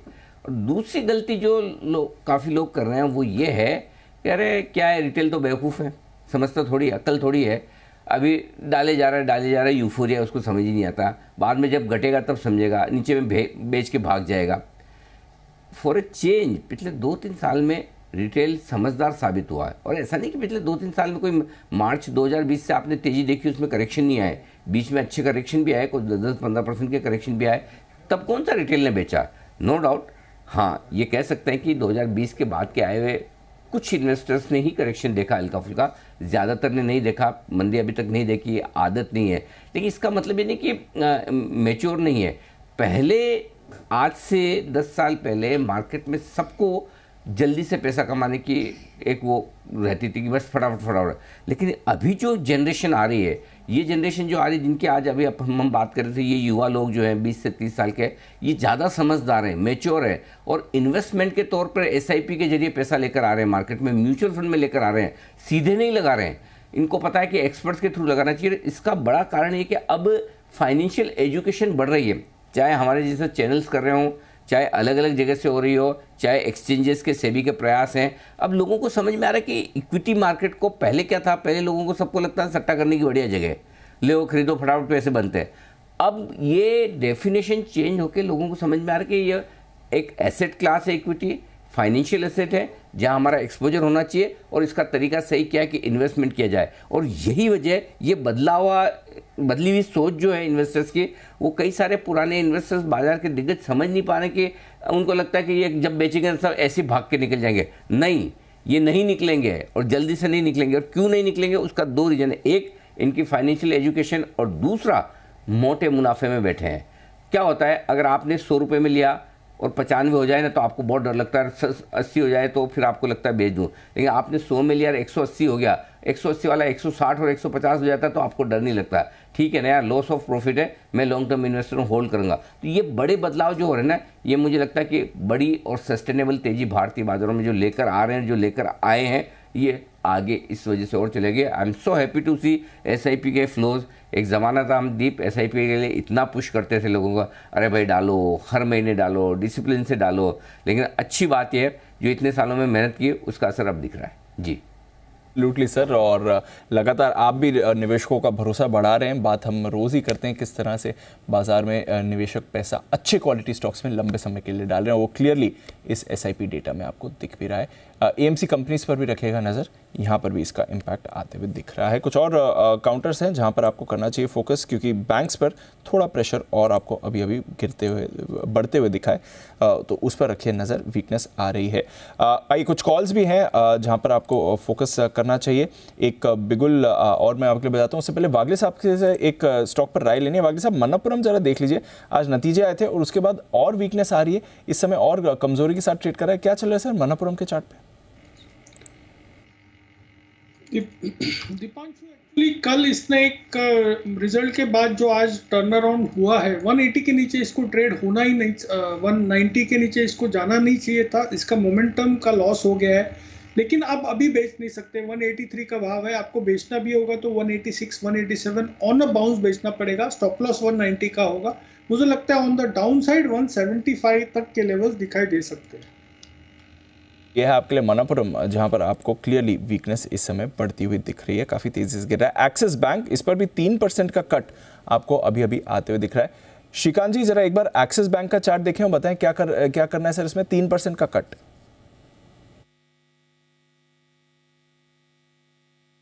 बिल्कुल, इनफैक्ट एक्सिस बैंक में भी अगर आप देखें तो जैसे बाकी प्राइवेट बैंक्स में दीपांशु सेल ऑफ बना हुआ है, मुझे लगता है कि एक्सिस बैंक भी उसी पर्टिकुलर सेल ऑफ के अंदर आ रहा है। लेकिन साथ ही साथ मुझे लगता है कि as compare to other private banks, इसका जो सेल ऑफ है या तो जो वीकनेस है वो मुझे कहीं ना कहीं 1000 रुपए के करीब रुकते हुए लगता है। तो मुझे लगता है करंट लेवल से वीकनेस आ सकती है।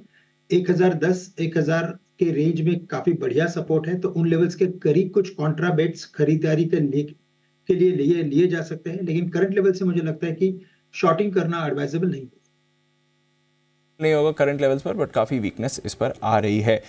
एक और स्टॉक जो इस समय निफ्टी की वीकनेस को कंट्रीब्यूट कर रहा है, क्योंकि 250 पॉइंट का कट आपको निफ्टी पर इस समय आते हुए दिख रहा है, और वो है आपके लिए आईटीसी। जरा इसका चार्ट पुल अप करिए, डेज लो पर ये ट्रेड कर रहा है। 4.5% का कट आपको आईटीसी में आते हुए दिखेगा।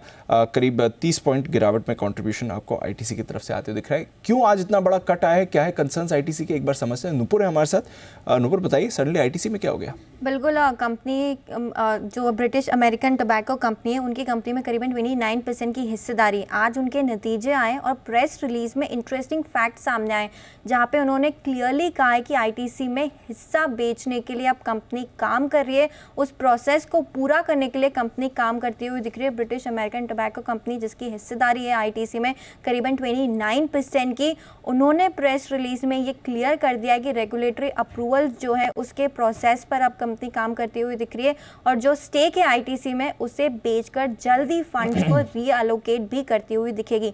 तो जो हिस्सा है उसे मोनेटाइज करना है अब बैट को जल्दी ही, और आईटीसी में जो 29% की हिस्सेदारी है, इक्विटी टर्म्स में, वैल्यू टर्म्स में देखेंगे तो करीबन 1.5 लाख करोड़ रुपए के आसपास की हिस्सेदारी है, उसे बेचना चाहती है। हालांकि दिसंबर में जब एनालिस्ट मीट हुई थी बैट के, तब उन्होंने क्लियरली कहा था कि हाँ, हम इस प्रोसेस के लिए तैयार है और इसी पर तैयारी कर रहे हैं। लेकिन आज जब नतीजे आए बैट के, तो उसके प्रेस रिलीज में ऑफिशियल अनाउंसमेंट आ चुका है कि वो अब हिस्सेदारी बेचने वाले हैं। अब सवाल यही है कि कितनी बेचेंगे, किस भाव पे बेचेंगे, और फिर जो रीलोकेट करेंगे, तो क्योंकि फिलहाल देखें तो वीएसटी इंडस्ट्रीज में भी बैट की हिस्सेदारी है 32% के आसपास की, तो रीअलोकेट होकर ये फंड्स कहाँ जाते हैं, इसी पर सवाल है। और जब डीमर्जर की बात आई थी होटल की, तब यही सवाल था कि क्या बैट अपनी हिस्सेदारी बेचेगा, और अगर बेचेगा तो आईटीसी खरीदेगा क्या। इन सब सवालों के जवाब अभी बाकी है, क्योंकि बैट ने सिर्फ इतना ही कहा है अपनी प्रेस रिलीज में कि बेचने के लिए तैयार है हिस्सेदारी 29% की, मोनेटाइज करेगी, रीअलोकेट करेगी फंड्स को, और जो है इसके रेगुलेटरी प्रोसेस पर कंपनी पूरी तरह से काम कर रही है।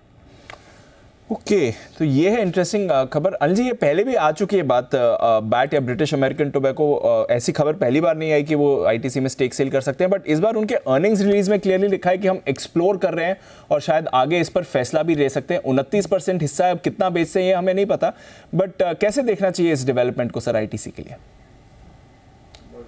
बेचे तो बेचने से क्या फ़र्क पड़ता है। एक बार नूपुर है आपके साथ, और मुझे याद है पिछली बार भी इस तरह की चर्चाएं आई थी, तो नूपुर का ये कहना था कि शायद सबसे ज़्यादा ग्रोथ सिगरेट वॉल्यूम में अगर कहीं दिखी तो शायद वो अभी तक इंडियन मार्केट्स में ही। नूपुर, राइट? इंडियन मार्केट्स में ही दिखी है। करेक्ट। तो अगर आपका सबसे ग्रोइंग मार्केट है और उसमें आपको अगर कोई कंपनी बेचनी है, आपको स्टेक बेचनी है, तो बेच दीजिए। अब पॉइंट क्या है, अब 29% स्टेक आईटीसी के पास है, तो माफ़ कीजिएगा बैट के पास है, कैसे बेचेंगे? मार्केट में 29% ऐसे ही फाइनेंशियल इन्वेस्टमेंट के तौर पर, या स्ट्रेटेजिक स्टेक मानकर किसी को बेचेंगे? ये बड़ी चीज़ है। सो आई थिंक स्ट्रेटेजिकली अगर कोई बेचने की कोशिश करता है तो आईटीसी के लिए पॉजिटिव होगा। अगर मार्केट में तब तक स्टॉक पर थोड़ा दबाव, बस इतनी सी बात है। बाकी अगर बैट इतने लंबे समय तक होल्ड करने के बाद, इतनी अच्छी तेज़ी के बाद आईटीसी अगर बेचता है तो गलत कुछ भी नहीं है, बेचा जा सकता है। लेकिन मुझे जो लगता है, जो समझ में आता है, हो सकता है बैट थोड़ी बहुत स्टेक बेचे शायद पूरा न बेचे, अगर उनको मार्केट में बेचना है। अगर उनको कोई स्ट्रेटेजिक इन्वेस्टर मिल जाए जो पूरी की पूरी 29% ले ले और बोले कि बाकी के लिए भी मैं 20% के लिए ओपन ऑफर लेके आऊँगा या 25% के लिए ओपन ऑफर लेके आऊँगा, ऐसा कोई मिले तब तो एक अलग बात है। क्या ऐसा हो सकता है? दीप जरा सोचिए, क्या हिंदुस्तान में ऐसी कोई कंपनियां है, ऐसे कोई ग्रुप हैं जो इतना पैसा डालकर आईटीसी को खरीद सकते हैं? इसका जवाब हाँ है। बहुत सारे लोग हैं जो इतनी बड़ी प्रोफेशनली मैनेज आईटीसी जैसी कंपनी को खरीदना चाहेंगे। क्या हिंदुस्तान के बाहर ऐसे कोई लोग हैं जो स्ट्रेटेजिकली आईटीसी को खरीद सकते हैं? क्यों नहीं? बहुत सारी कंपनियां हैं जिनके पास बहुत पैसा है और आईटीसी जैसी परफेक्ट प्रोफेशनली मैनेज कंपनी को कौन नहीं लेना चाहेगा। इंटरेस्टिंग होगा। मुझे नहीं पता किस तरह से डील होगी, बैट मार्केट में बेचेगा, स्ट्रेटेजिकली बेचेगा, कौन खरीदेगा, कब होगा, लेकिन अगर होता है तो मुझे नहीं लगता कि। और एक चीज़, सिंपल सी चीज़ है, स्टेक बिके ना बिके, आईटीसी की सिगरेट बिकना बंद हो रही है क्या इस खबर से? क्या कुछ और हो रहा है? सो कोई फ़र्क नहीं पड़ता। ये छोटे मोटी खबरों की वजह से हल्के फुल्के करेक्शन होते हैं, ये चलते रहते हैं, लेकिन मैं आईटीसी पर पॉजिटिव था, हूँ और रहूँगा। हाँ, जब तक ये खबरें क्लियर नहीं होती तब तक स्टॉक के लिए बढ़ पाना, भाग पाना, दौड़ पाना थोड़ा मुश्किल रहेगा, विच इज़ फाइन।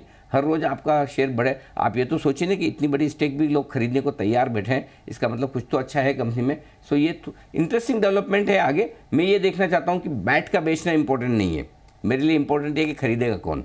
बैट का बेचना इंपॉर्टेंट है तो सिर्फ इतना है कि मार्केट में बेचते या स्ट्रेटेजिकली। अगर मार्केट में बेचते तो कौन लेता है, किसी को सोच समझ कर दिया जाता है तो कौन लेता है? नूपुर को कहिए उस पर काम करिए। चलिए सर, इस पर काम शुरू करवाते हैं। और आईटीसी डेफिनेटली इंटरेस्टिंग खबर है वैसे कोई बड़ा एक जमाने में है ना, आईटीसी का स्टॉक दीप एक जमाने में है ना, आईटीसी का स्टॉक बड़ा वोलेटाइल हुआ करता था और मार्केट का फेवरेट होता था। मतलब 2-3 स्टॉक जिससे आप मार्केट का मूड जानते ना कि भाई कौन सा स्टॉक ऊपर नीचे, उससे आज ट्रेडर्स का मूड क्या है।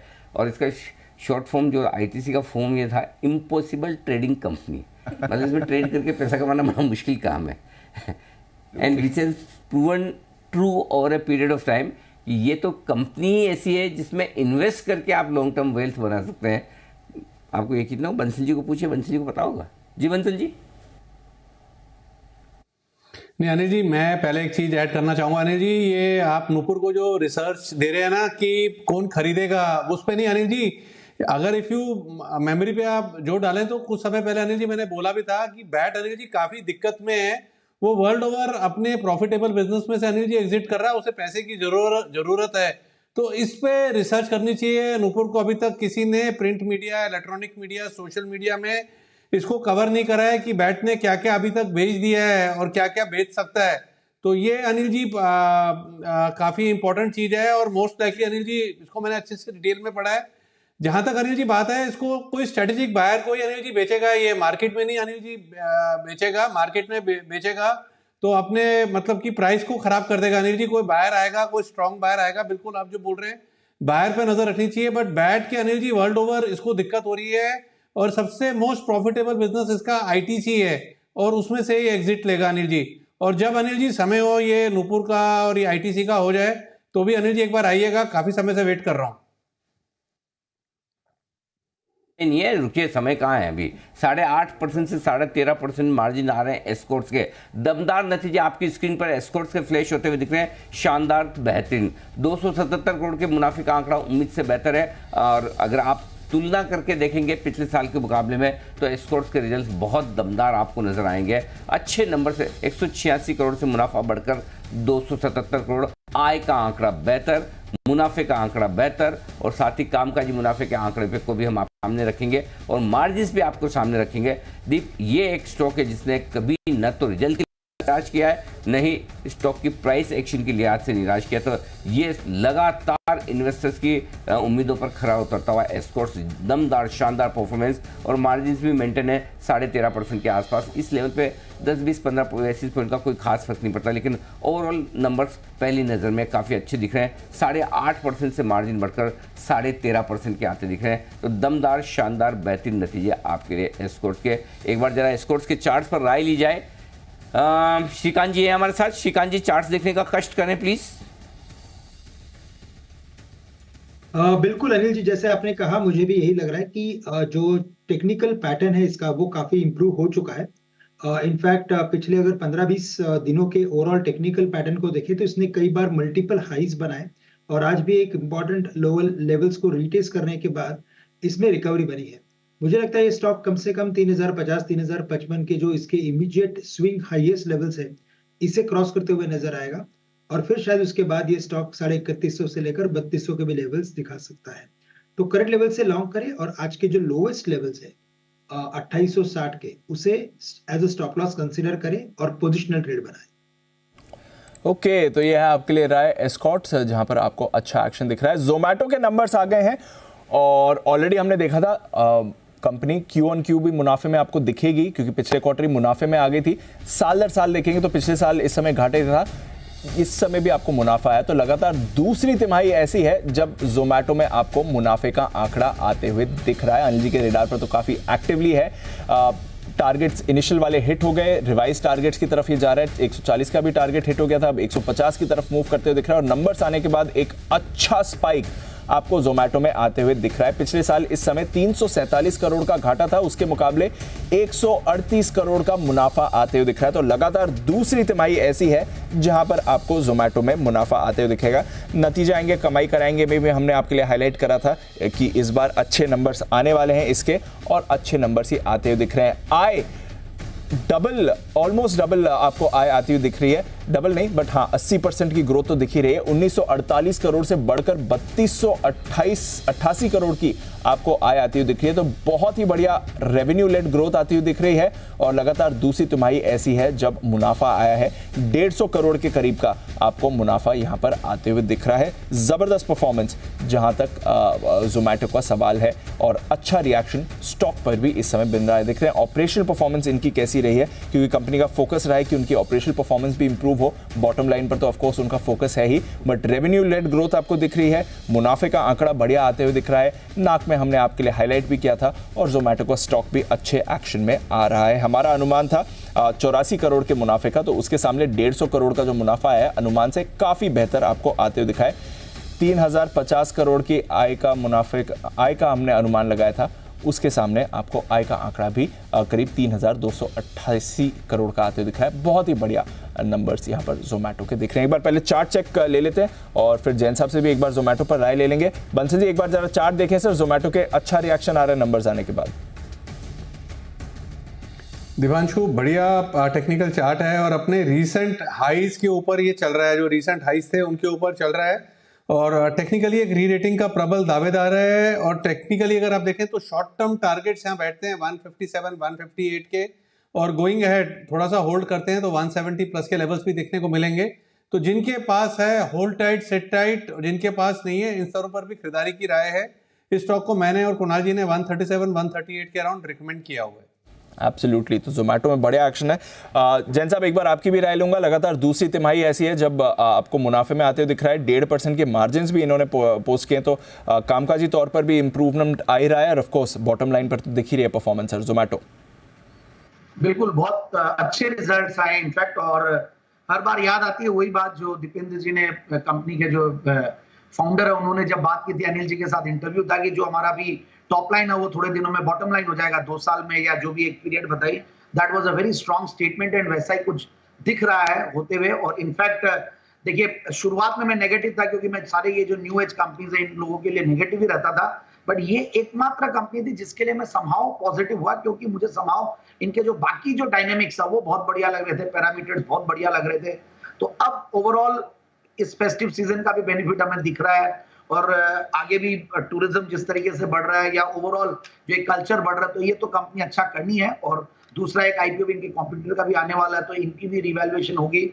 सो एक बढ़िया स्टॉक है जिन्होंने लिया हुआ है। इनफैक्ट अनिल जी ने 60-70 से बहुत एग्रेसिवली इनफैक्ट इसके बारे में एनालाइज किया है और रिकमेंड भी किया, और हमारे पैनल में सभी ने इनफैक्ट इसके बारे में चर्चा की है। एंड समहाउ मैं थोड़ा सा कम चर्चा करता हूँ इस स्टॉक का, बट जब भी आप ओपिनियन इस शो में लेते हैं तो हमेशा मेरी ओपिनियन पॉजिटिव रही है। I am not negative on this and I feel जिन्होंने लिया हुआ है वो होल्ड करके रखें, ये स्टॉक आगे भी चलेगा, ऐसा मेरा मानना। और कोई भी गिरावट आए तो नई एंट्री लेनी हो तो it can be a stock to be explored. Absolutely. Zomato और अनिल जी, आपका तो खैर भरोसा काफी लंबे समय से बना हुआ है, 40-50 के लेवल से जोमेटो की बात कर रहे हैं, अब 150 के लेवल्स भी आने की तैयारी में है। लगातार दूसरी तिमाही जब मुनाफा कंपनी ने पोस्ट किया है सर, अच्छा मुनाफा है, 138 करोड़ का मुनाफा है, हमारा अनुमान 84 करोड़ का था। रेवेन्यू लेड ग्रोथ आई है, लगभग 3300 करोड़ के रेवेन्यू आपको आते हुए दिख रहा है। मार्जिन भी इनके आए हैं सर, 1.5% का मार्जिन है।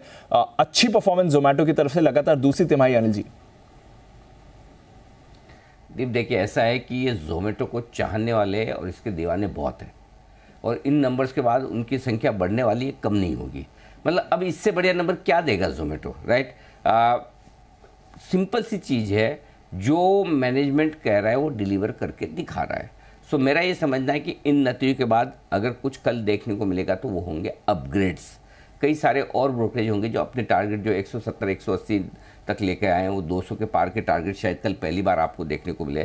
सो अपग्रेड्स होंगे। मेरा ये मानना है, जो राय मेरी 50 रुपये में थी, जहाँ से हमने जोमेटो को खरीदने की राय देना शुरू किया, जो 60 में थी, 70, 85, 76 पे हमने ये भी कहा था कि ये वो लेवल है जहाँ पर IPO के वक्त प्राइस थी, इसके ऊपर निकल के टिकने पे नई तेज़ी बनेगी। हमने हर एक लेवल पे लगातार खरीदने और होल्ड करने की राय दी थी, और वही अब भी है। हाँ, शॉर्ट टर्म किसने खरीदा है, कोई रिजल्ट के हिसाब से वो एक प्रॉफिट बुक करे, वो एक अलग चीज़ हो सकती है, बट इन्वेस्टर्स के लिए। और सबसे बड़ी बात क्या है दीप, IPO के वक्त जो इन्वेस्टर्स आए थे दुखी होकर सब बेच कर निकल कर चले गए। नए ज़माने के इन्वेस्टर्स जो आए हैं वो 2 से 3 साल 5 साल की व्यू से आए हैं, वो लॉन्ग टर्म व्यू के साथ आए हैं। प्लस उनको अब कंपनी की परफॉर्मेंस दिख रही है, कंपनी का फोकस प्रॉफिटेबिलिटी पर आता हुआ जो साफ नज़र आ रहा है। अब आजकल कंपनी जो भी काम करती है वो क्लाइंट बढ़ाने पर, टॉप लाइन बढ़ाने पर, नंबर ऑफ हिट्स पर, इन पर नहीं करती, प्रॉफिट कैसे बढ़े इस पर करती है। सो मेरा व्यू बहुत क्लियर है, लॉन्ग टर्म इन्वेस्टर्स के लिए जोमेटो एकदम होल्ड है। शॉर्ट टर्म के लिए हो सकता है थोड़ी बहुत प्रॉफिट होगा। एक बार कॉन कॉल सुनिए, मेरे ख्याल से कॉन कॉल सुनने के बाद आपको ज़्यादा क्लैरिटी होगी। बट आई एम श्योर जो स्ट्रॉन्ग ग्रोथ पाथ है इन्वेस्टर्स के लिए देखने की ज़रूरत भी नहीं है, आपको खरीद कर बने रहें, कोई परेशानी नहीं है। ये है आपके लिए जोमेटो, बढ़िया परफॉर्मेंस और बढ़िया एक्शन दिख रहा है, नंबर्स भी इसके काफ़ी अच्छे हैं। आप कॉन कॉल में देखते हैं आगे के डायरेक्शन को लेकर कंपनी का क्या कहना है। आइए एक बिगुल सुमित जी के लिए, सुमित का सुपर हिट।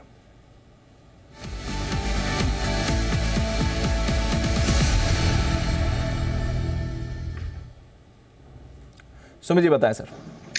दिवांशु, एक सेल कॉल रडार पे आया है।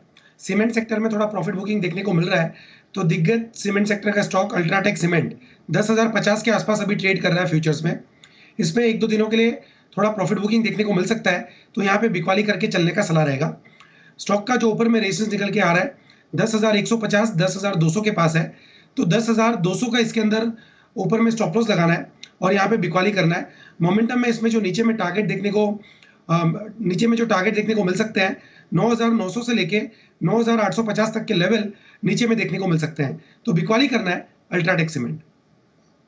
इसमें करें बिकवाली, ये आ रही है आपके लिए राय सुमित जी की तरफ से, इस पर रखें आप नजर। विगुल वागले साहब के लिए भी वागले का वंडर।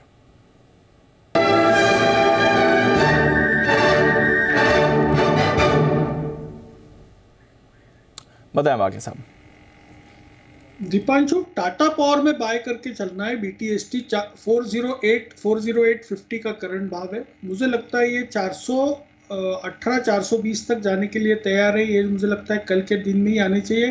पोजिशनली 430-435 तक भी ये स्टॉक जा सकता है। आपका स्टॉप लॉस 404 का होना चाहिए।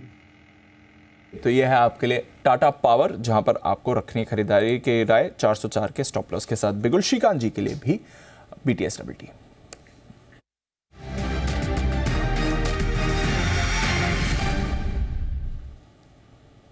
बताएं श्रीकांत जी। तो दिपांशु देखिए, आईटी स्टॉक्स में कुछ मिड कैप आईटी कंपनीज में एक अच्छा मोमेंटम बना है, और उसमें स्पेसिफिकली मुझे लग रहा है कि KPIT, तो यहाँ पे एक लॉन्ग की पोजीशंस बनाई जा सकती है। लगातार ये अपनी प्रीवियस हाइस को क्रॉस कर रहा है। इंट्राडे बेसिस पे अगर आप देखें तो अच्छी खासी एक हायर टॉप हायर बॉटम की सीरीज भी इसने बना के रखी है। मुझे लगता है कि ये स्टॉक कम से कम 1800 से लेकर 1850 के भी लेवल्स दिखा सकता है।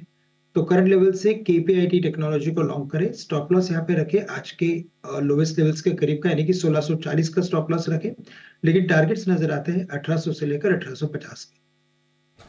ओके, तो ये है आपके लिए KPIT टेक जो श्रीकांत जी के रेडार पर है, इस पर भी रखनी है आपको नजर। आइए पीएफसी, इसके भी नंबर्स आ रहे हैं। मुनाफा 3005 करोड़ से बढ़कर 3377 करोड़ का आया। अच्छा मुनाफे का आंकड़ा आपको यहाँ पर आते हुए दिख रहा है। जहाँ तक पीएफसी का सवाल है, ऑफकोर्स बाजार के फेवरेट रहे पीएफसी, आरईसी, और वहाँ पर आपको मूव भी अच्छी आती हुई दिख रही है। नेट इंटरेस्ट इनकम कंपनी की 3570 करोड़ से बढ़कर 4158 करोड़ की आती हुई दिख रही है। तो बहुत ही बढ़िया परफॉर्मेंस है पीएफसी की तरफ से। मुनाफे में शानदार ग्रोथ है और नेट इंटरेस्ट इनकम भी आपकी अच्छी ग्रोथ ही दिखा रहा है। स्टॉक पर भी आपको अच्छा एक्शन बनते हुए दिख रहा है इस समय।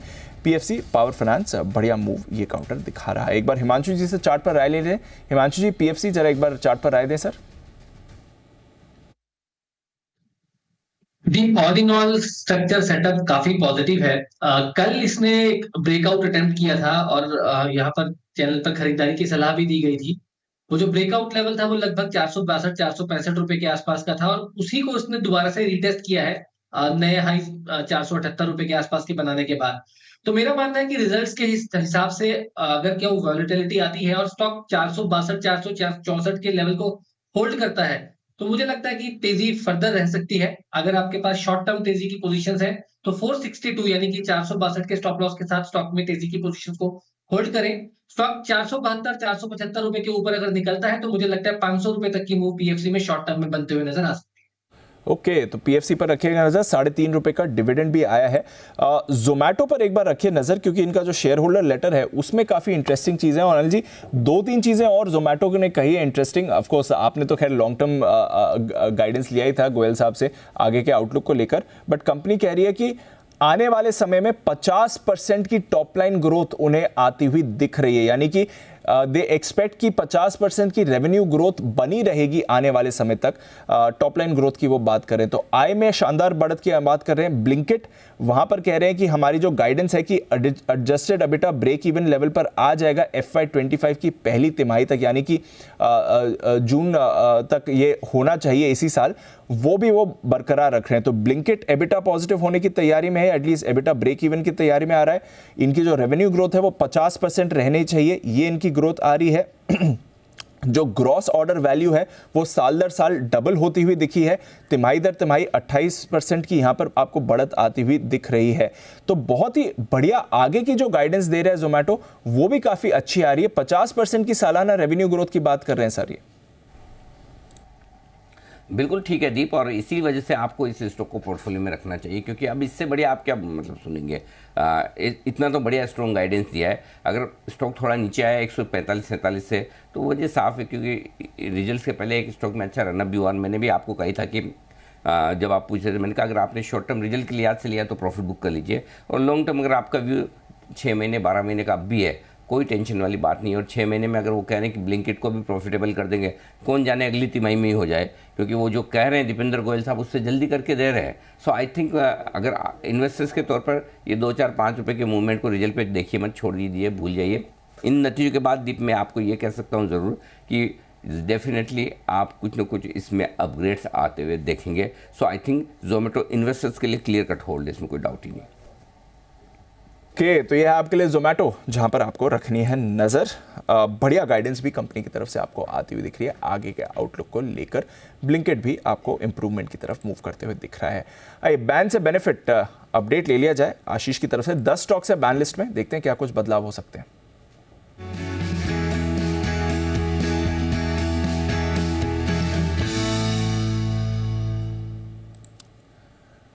आशीष बताइए क्या कुछ होगा बैन लिस्ट में। दीपांशु, लिस्ट लंबी होती जा रही है। 10 स्टॉक है फिलहाल हमारे पास। एक स्टॉक ऐसा है जिसकी पॉसिबिलिटी बन रही है, हालांकि अब थोड़ा बहुत लग ही रहा है। 10 मिनट हमारे पास बचे हुए हैं। 80.4% है प्रिसाइजली, आपको बता रहा हूँ। जी एंटरटेनमेंट यहाँ पर पोजीशन 80% से, जैसी स्टॉक में पोजीशंस नीचे आती है स्टॉक बैन से बाहर आता है, तो जी एंटरटेनमेंट आपको बैन से बाहर दिख जाएगा। बाकी के जो 9 स्टॉक है वो बैन में बने रहेंगे, लेकिन रोज़ लगातार फ्रेश एंट्रीज भी देखने को मिल रही है। तो बायोकॉन यहाँ पर एक्शन देखने को मिल रहा है। 102% है मार्केट वाइड पोजीशन में, पक्का कर दिया स्टॉक ने 95% के आंकड़े को क्रॉस करके कि आपको बैन में दिखेगा। और पीएनबी यहाँ पर भी आप देखिए सरकारी स्टॉक्स में एक्शन देखने को मिल रहा है। 98% है यहाँ पर मार्केट वाइड पोजीशन में, तो बायोकॉन और पीएनबी यहाँ पर कंफर्मेशन है। एक स्टॉक ऐसा है जो बॉर्डर लाइन पर है, और इनफैक्ट बात करते करते आप देखिए 95% के आंकड़े को क्रॉस किया है। जैसे कि मैंने बताया कि समय हमारे पास है अभी भी 10 मिनट का। 95.3% है, ज़्यादा नहीं है, बिल्कुल बॉर्डर लाइन पर ही है। 95 0.3% है, थोड़ा सा और बढ़ता है तो कंफर्मेशन होगा कि बैन। औरो फार्मा ये स्टॉक है जो आपको बैन में देखने को मिल सकता है। तो दो तो कंफर्मेशन है, बायोकॉन और पीएनबी। एक की स्लाइट पॉसिबिलिटी और बिंदु फार्मा बैन से बाहर आएगा जी एंटरटेनमेंट। ओके, तो एक स्टॉक बैन से बाहर आ रहा है जी एंटरटेनमेंट, बट उसके सामने 3 स्टॉक ऐसे हैं जो एंट्री के लिए आपको तैयार दिख रहे हैं। तो बैन लिस्ट बढ़ेगी, आपकी कम नहीं होने वाली है, ये आपके लिए क्लियर इंडिकेशन आ रहा है। आइए लेते हैं अनिल जी से आज की फाइनल मार्केट स्ट्रैटेजी भी।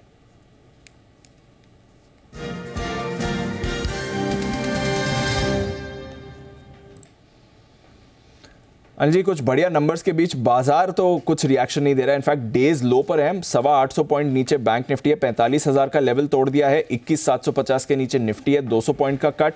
डाउ फ्यूचर्स, नैस्डैक फ्यूचर्स कुछ करने के मूड में नहीं है। एसएनपी फ्यूचर्स 5,000 के लेवल पर है, देखते हैं आज शाम को क्या एसएनपी 500 भी 5,000 के ऊपर जाता है या नहीं। बट अदरवाइज बाजार में कुछ ज़्यादा खास एक्शन नहीं है। ग्लोबल मार्केट्स भी एकदम ठीक है, अच्छे मूड में ही दिख रही हैं। बताएं सर, हमें क्या करना है? नहीं, हमें बैंक निफ्टी में कुछ नहीं करना, ना तेज़ी करनी है ना मंदी करनी है। हम निफ्टी पर फोकस करेंगे। निफ्टी में हम ये कर सकते हैं फोकस की, अगर आपकी शॉर्ट पोजीशन है तो कम से कम 50% तो शॉर्ट काट लीजिए। 21,700 के आसपास हमारा सपोर्ट रेंज होगा, 650-700 लगभग उसी रेंज से वापस घूमकर ऊपर आता हुआ दिख रहा है। तो पहली चीज़ ये है, थोड़ी बहुत खरीदारी इस कंडीशन पे करते हैं कि अगर नीचे 100-150 पॉइंट नीचे कल और मिला तो वहाँ पर हल्का फुल्का आप और ऐड करने के बारे में सोचेंगे। तो निफ्टी पर हम धीमे धीमे एक्यूमुलेट करने के मूड में, थोड़ा थोड़ा खरीदने के मूड में।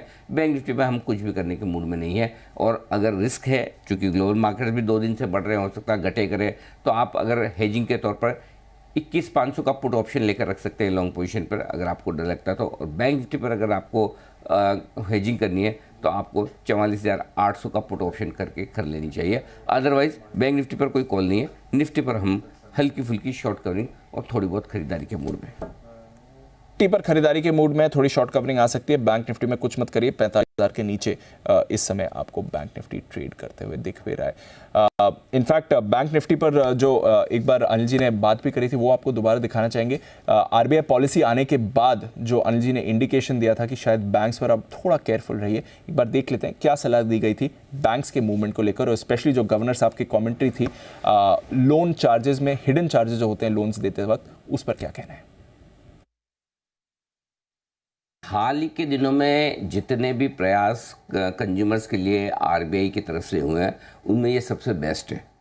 कंज्यूमर्स के लिए बेस्ट चीज़ की है आरबीआई ने, ये पॉलिसी की सबसे बड़ी हाईलाइट है।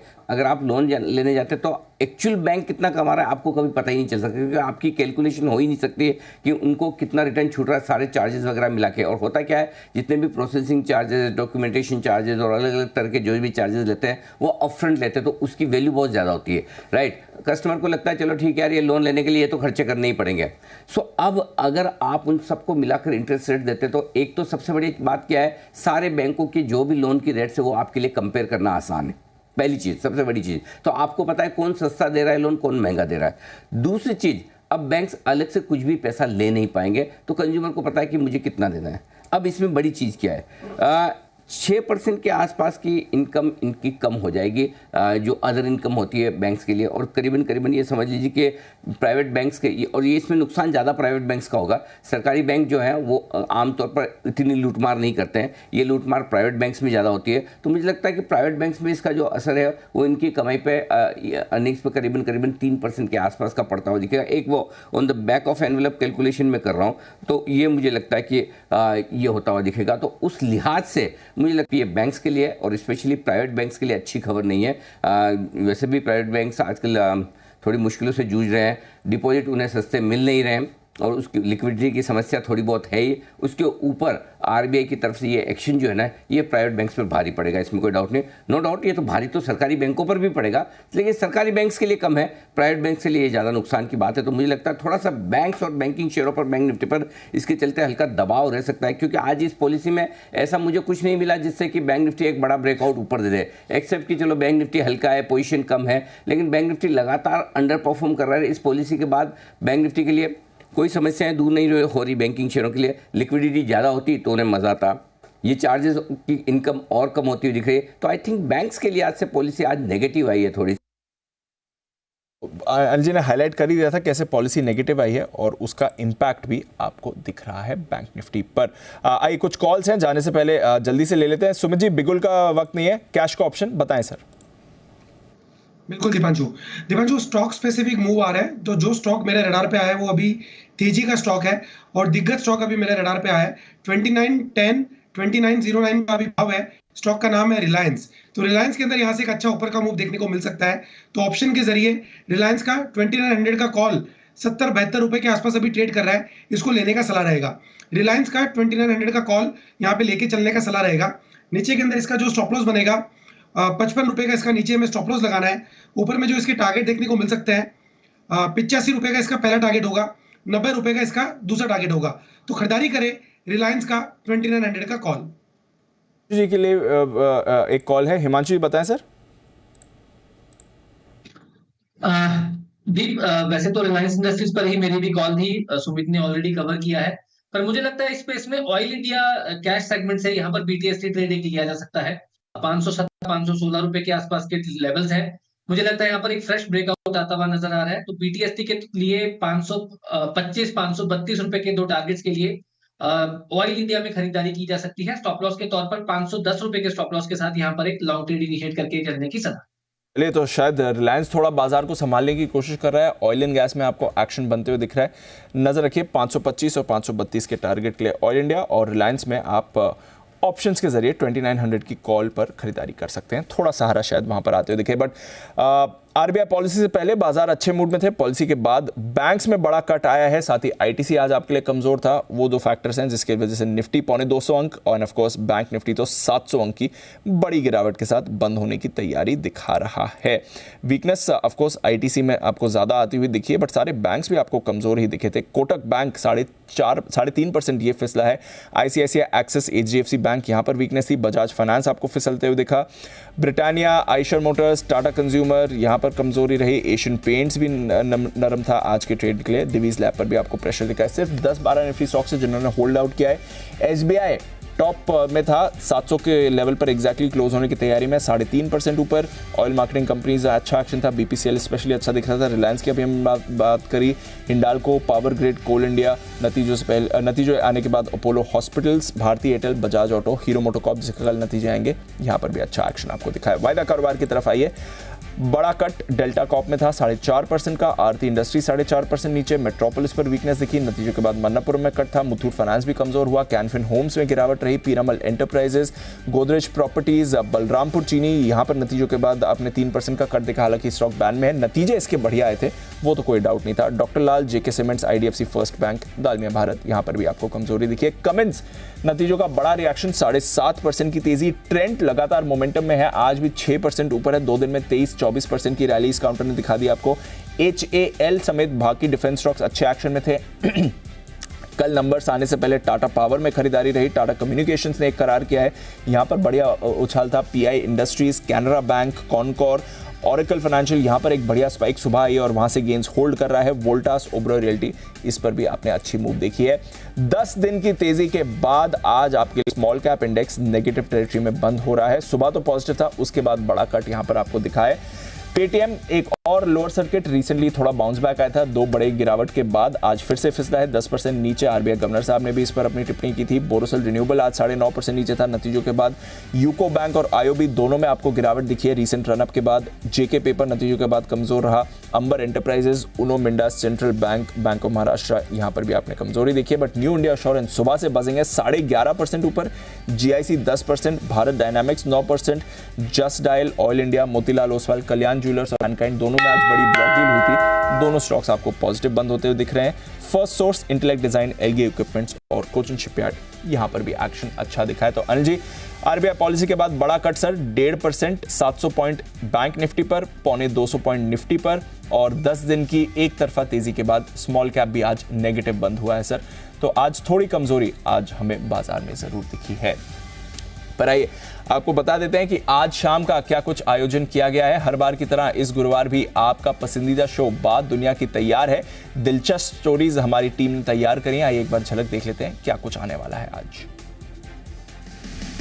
बात दुनिया की में इस हफ्ते देखिए एक से बढ़कर एक खबरों का पिटारा। वैलेंटाइन वीक में बिक रहा दुनिया का सबसे महंगा गुलाब देखिए। देखिए कहां मक्खियों को दी जा रही है पेट बनने की ट्रेनिंग।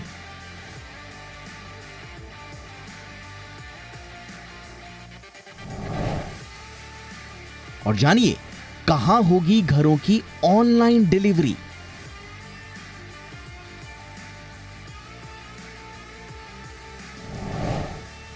बताएंगे वो पक्षी जिसे प्यार करने से आ सकती है मौत।